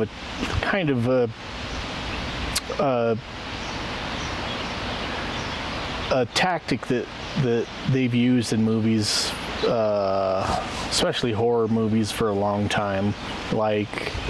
Taking Freddy Krueger as being a sleep paralysis demon and making a whole thing, or Friday the 13th, the superstition about that, and turning that into a whole genre of movies. Halloween, even, of just having a masked murderer that's a psychopath, turning that into a mega franchise. I think it's an easier step from taking something that already has occultic connotations, or something that has to do with things that witchcraft or something like that. It's an easier step to take, and putting that into the realm of a horror movie, which is funny because with all of those things, you would think that putting something negative alongside, as a side cart to that thing, might deter people from it, but it seems like it's doing the opposite again. You see people purses and shit and t-shirts of tarot cards and Ouija board symbolism and stuff like that, as just kind of something that identifies them in that subculture of they're interested in paranormal or, subculture or like alternative thinking. I think so, but I also think it's kind of, in a way, low-hanging fruit for horror movie writers, because all of those things are almost cautionary tales, like, don't play with Ouija boards or this monster's going to get you. Don't play with tarot cards or the tarot lady's going to sick all these demons on you. Right. And even with Jason, don't have premarital sex or smoke weed or drink, or Jason's going to get you. Or, I'm sure there's some connection with Freddy Krueger and sleep paralysis there, but it is kind of that psyop of just saying, like, hey, these things are really bad, and here's the consequence if you don't do it, in a horror movie form to kind of scare you away. But it's like you said, it has the opposite effect. Even to that extent, do you remember in the 90s there was a movie called The Craft? Yeah. About witchcraft, but it drove a lot of young ladies at that time to kind of pursue witchcraft. But my understanding of a lot of witchcraft from a long time comes from the Wiccan basis, which is the exact opposite of evil, or demonic, even, if you will. So it's like all you're doing is pushing people into the arms of those things with a negative understanding of it. Yeah, I mean, and I can see that, like, if you keep people just on the outside of looking into that sort of thing, even in the past couple of years, like, I've been looking at even like holidays and shit. Like, we did the episode for Halloween last year. And seeing how it was like a Wiccan celebration of the beginning of the new year, the end of the harvest, and so like every holiday that followed that, like Thanksgiving, Christmas, I was, videos would pop up on YouTube, like explaining the history of like how Thanksgiving coincided with, certain pagan or Wiccan holidays that, they celebrated certain things at certain times. And even Christmas, like, it was a pagan holiday that they just came in, the Christians came in, took over control of the cities or whatever, didn't want to totally make the people fucking have an uproar, and so they said, okay, we can continue to celebrate Christmas, but we're going to celebrate Christ instead of like what they were celebrating it for. Yeah. And they transform those holidays to mean something else, but they're still the same date and same holiday. But really, it's like the celebration of the winter solstice, and that's kind of a tactic that they've used throughout history to, you take over, one civilization takes over another, but to keep from having an uprising with the citizens, there's 1 million of them and 10,000 soldiers take over a city. You're going to let them keep doing their same shit, but just call it something different, and then slowly transform a pagan community into a Christian community by like having them adopt certain values into the things that they already celebrate. Yeah, convert them into your version of that holiday. Exactly. And so like using stupid things like scary movies that have like this negative connotation about like tarot cards or like Ouija boards to keep you on the outside of wanting to look into that certain thing. You're going to continue that narrative of like, stay in line, don't question. So yeah, I mean, again, I think it's low-hanging fruit, like you said, easy way to make a buck of something that people are already have trepidation about. Yeah, and it's easy when there is already kind of negative circumstances that involve something, where The Exorcist being, The Exorcist where they started with the Ouija board is kind of tied to two other different stories with Annalise, what's her name? Annalise Michaels. Annalise Michaels, and then So I guess the actual Exorcist movie was based off of was a little boy. a little boy named Roland Doe. Yeah, and he was using a Ouija board. Yeah. They just kind of took elements from the Annalise Michaels story to throw into The Exorcist. Right. Whereas the Annalise Michaels story is more about the movie The Exorcism of Emily Rose. That's almost a version of that story. But folding those two stories of those two very real people together, but throwing in the Ouija board aspect because the boy was using a Ouija board and then turning that into something negative, it's so easy to do with an element like a Ouija board versus Roland what was his name? Roland Doe. Roland Doe ate macaroni and cheese that night for dinner, and then he was possessed by the devil. Yeah. So are you going to not eat macaroni and cheese? Macaroni and cheese is demonic. Well, I'll take my fucking chances. But that's kind of where that leads back to, is this already had very limited history, and what history it did have was kind of negative in a way. Now we can make that exponential and make this story way bigger than it ever really was. Yeah. And I don't even know if that whole thing was kind of set up to accentuate the belief that these things are so evil, or it just was like a product of Well, even he came from a devoutly religious family, but he had an aunt who was into occultism, and I throw that word around very lightly because you could use occultism for anything, but she was teaching him kind of the ways of her pseudo-religion in a way. And that's kind of a whole another episode in and of itself, but I encourage anybody to go look up some information. But using the Ouija board to contact the dead was kind of what she was teaching him, and then it led into his possession. Yeah. But again, it's really easy to point at the Ouija board because of like the commercials and everything that you talked about of, it's good fun, it's spiritual fun for little kids, ages 11 and up, So it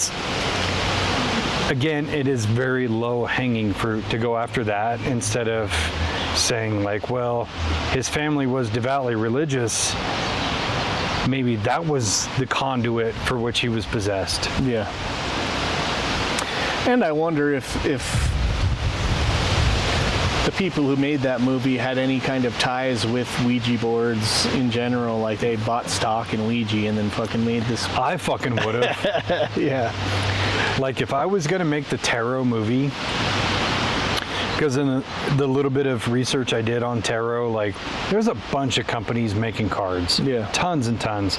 I would have, honestly, if I was the investor of that movie, I would have started buying up these little mom and pop places that make those cards, shutter them into one business, make the movie, and then when people go out and start buying these cards, they're buying my cards. Yeah. So I'm double dipping. Yeah.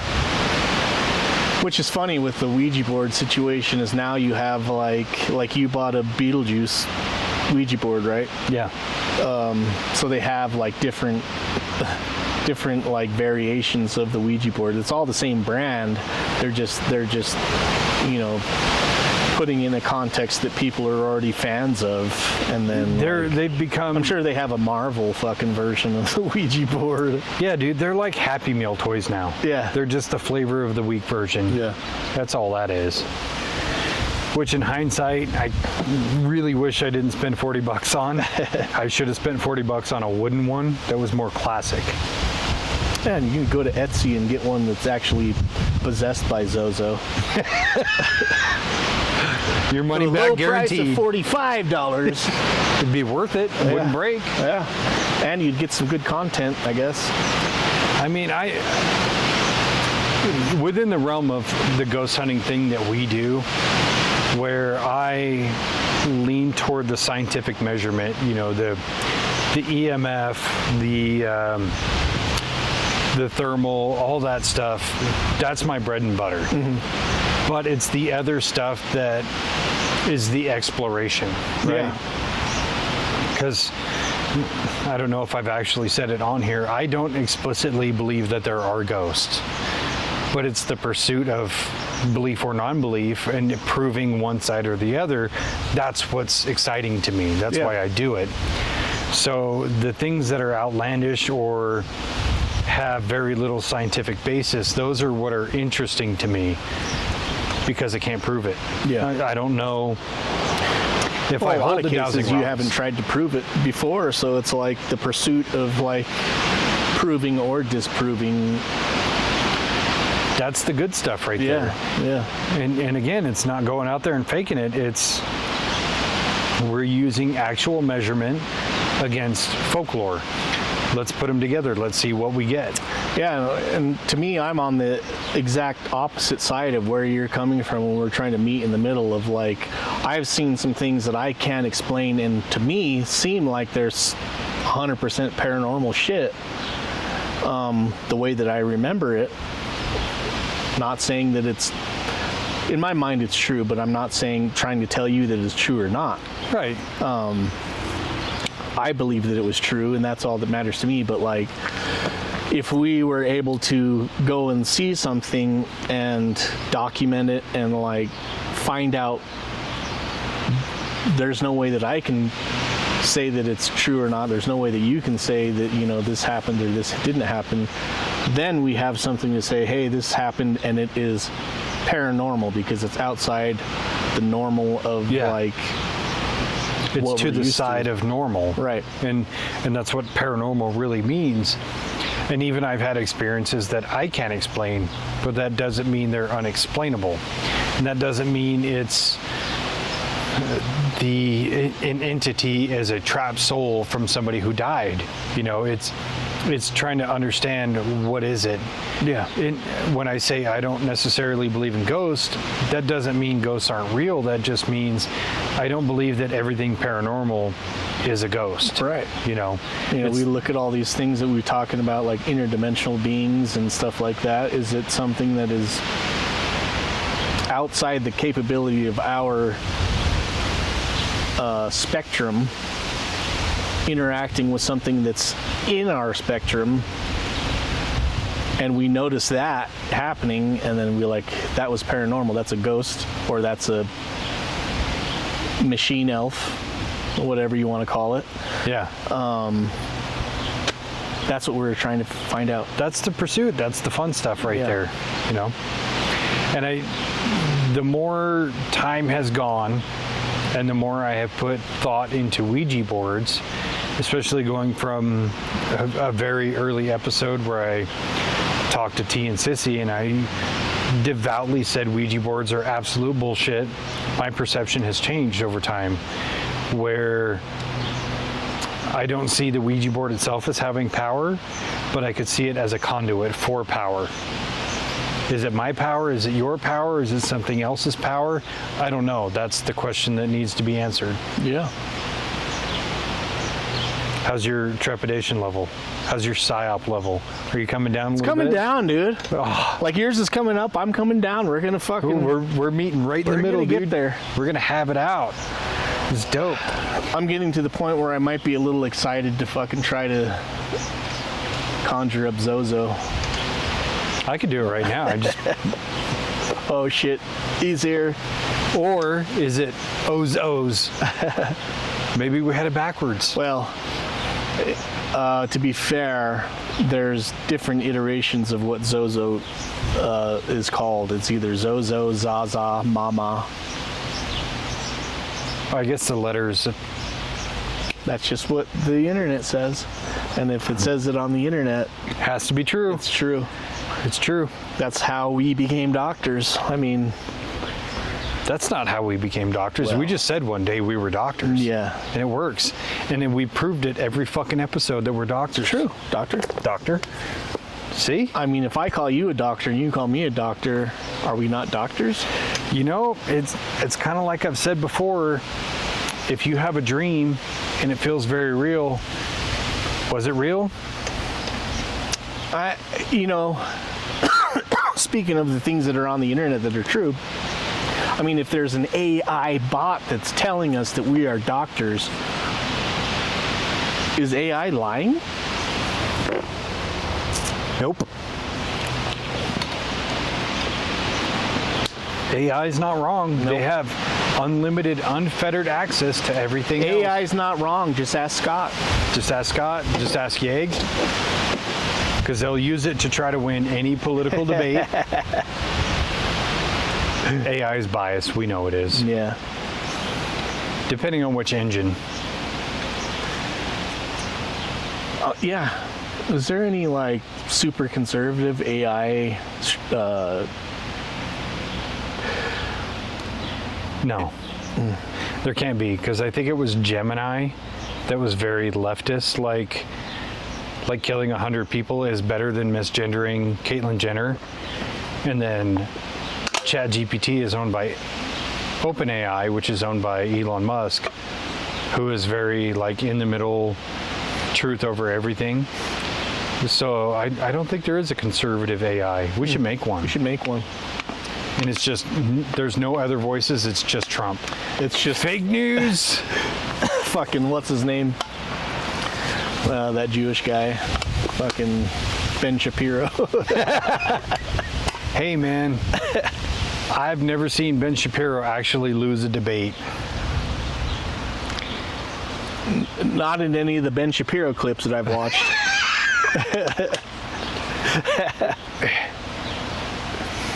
Smart guy. Very smart guy. Fucking, did you go to Harvard? Yeah. I think it was Harvard Smart Law. guy. It's crazy He's that fucking he came smarter out as a than me. conservative. Going to Harvard.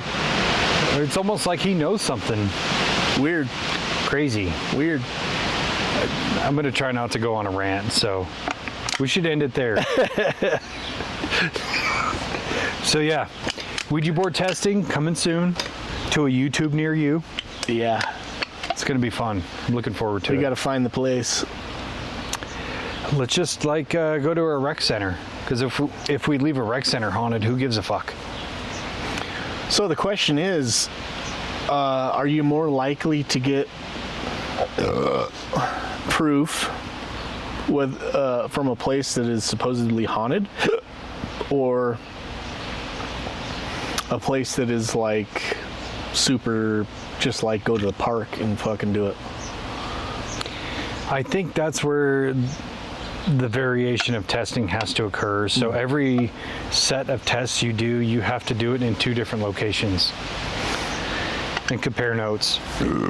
Yeah, what if we like went to the Benson Grist Mill, did it there, and then went to the park across the street, did it there same night,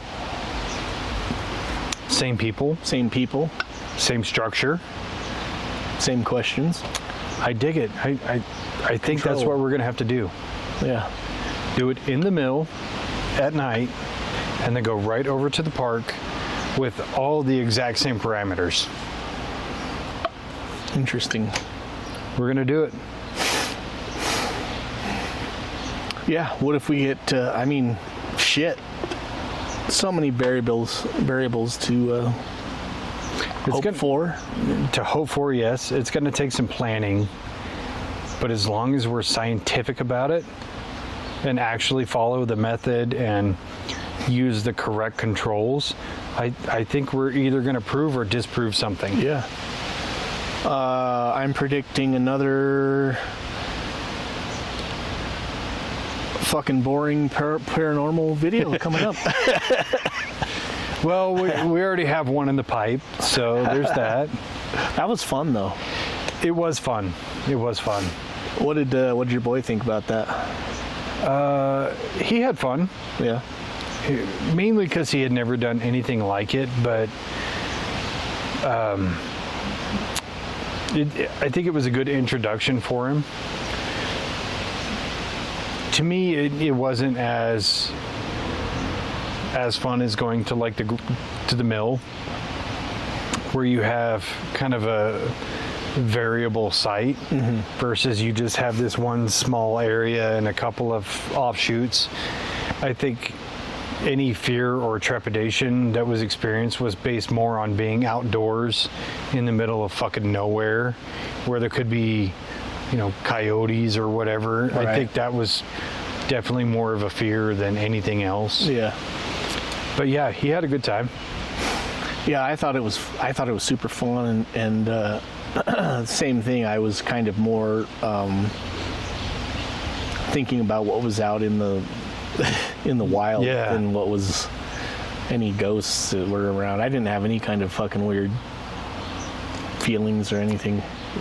I mean, the one thing that I had, that one of the puck lights had lit up before I got to it, but it's like, was it a vibration? Was it, because I was walking toward it and it's just gravel ground. It could have easily been vibration. The one noise we heard where you're like, was that a speaker? And I went back and watched it. It was 100% the speaker. Yeah. So yeah, it really wasn't anything. Cool location. Very cool location.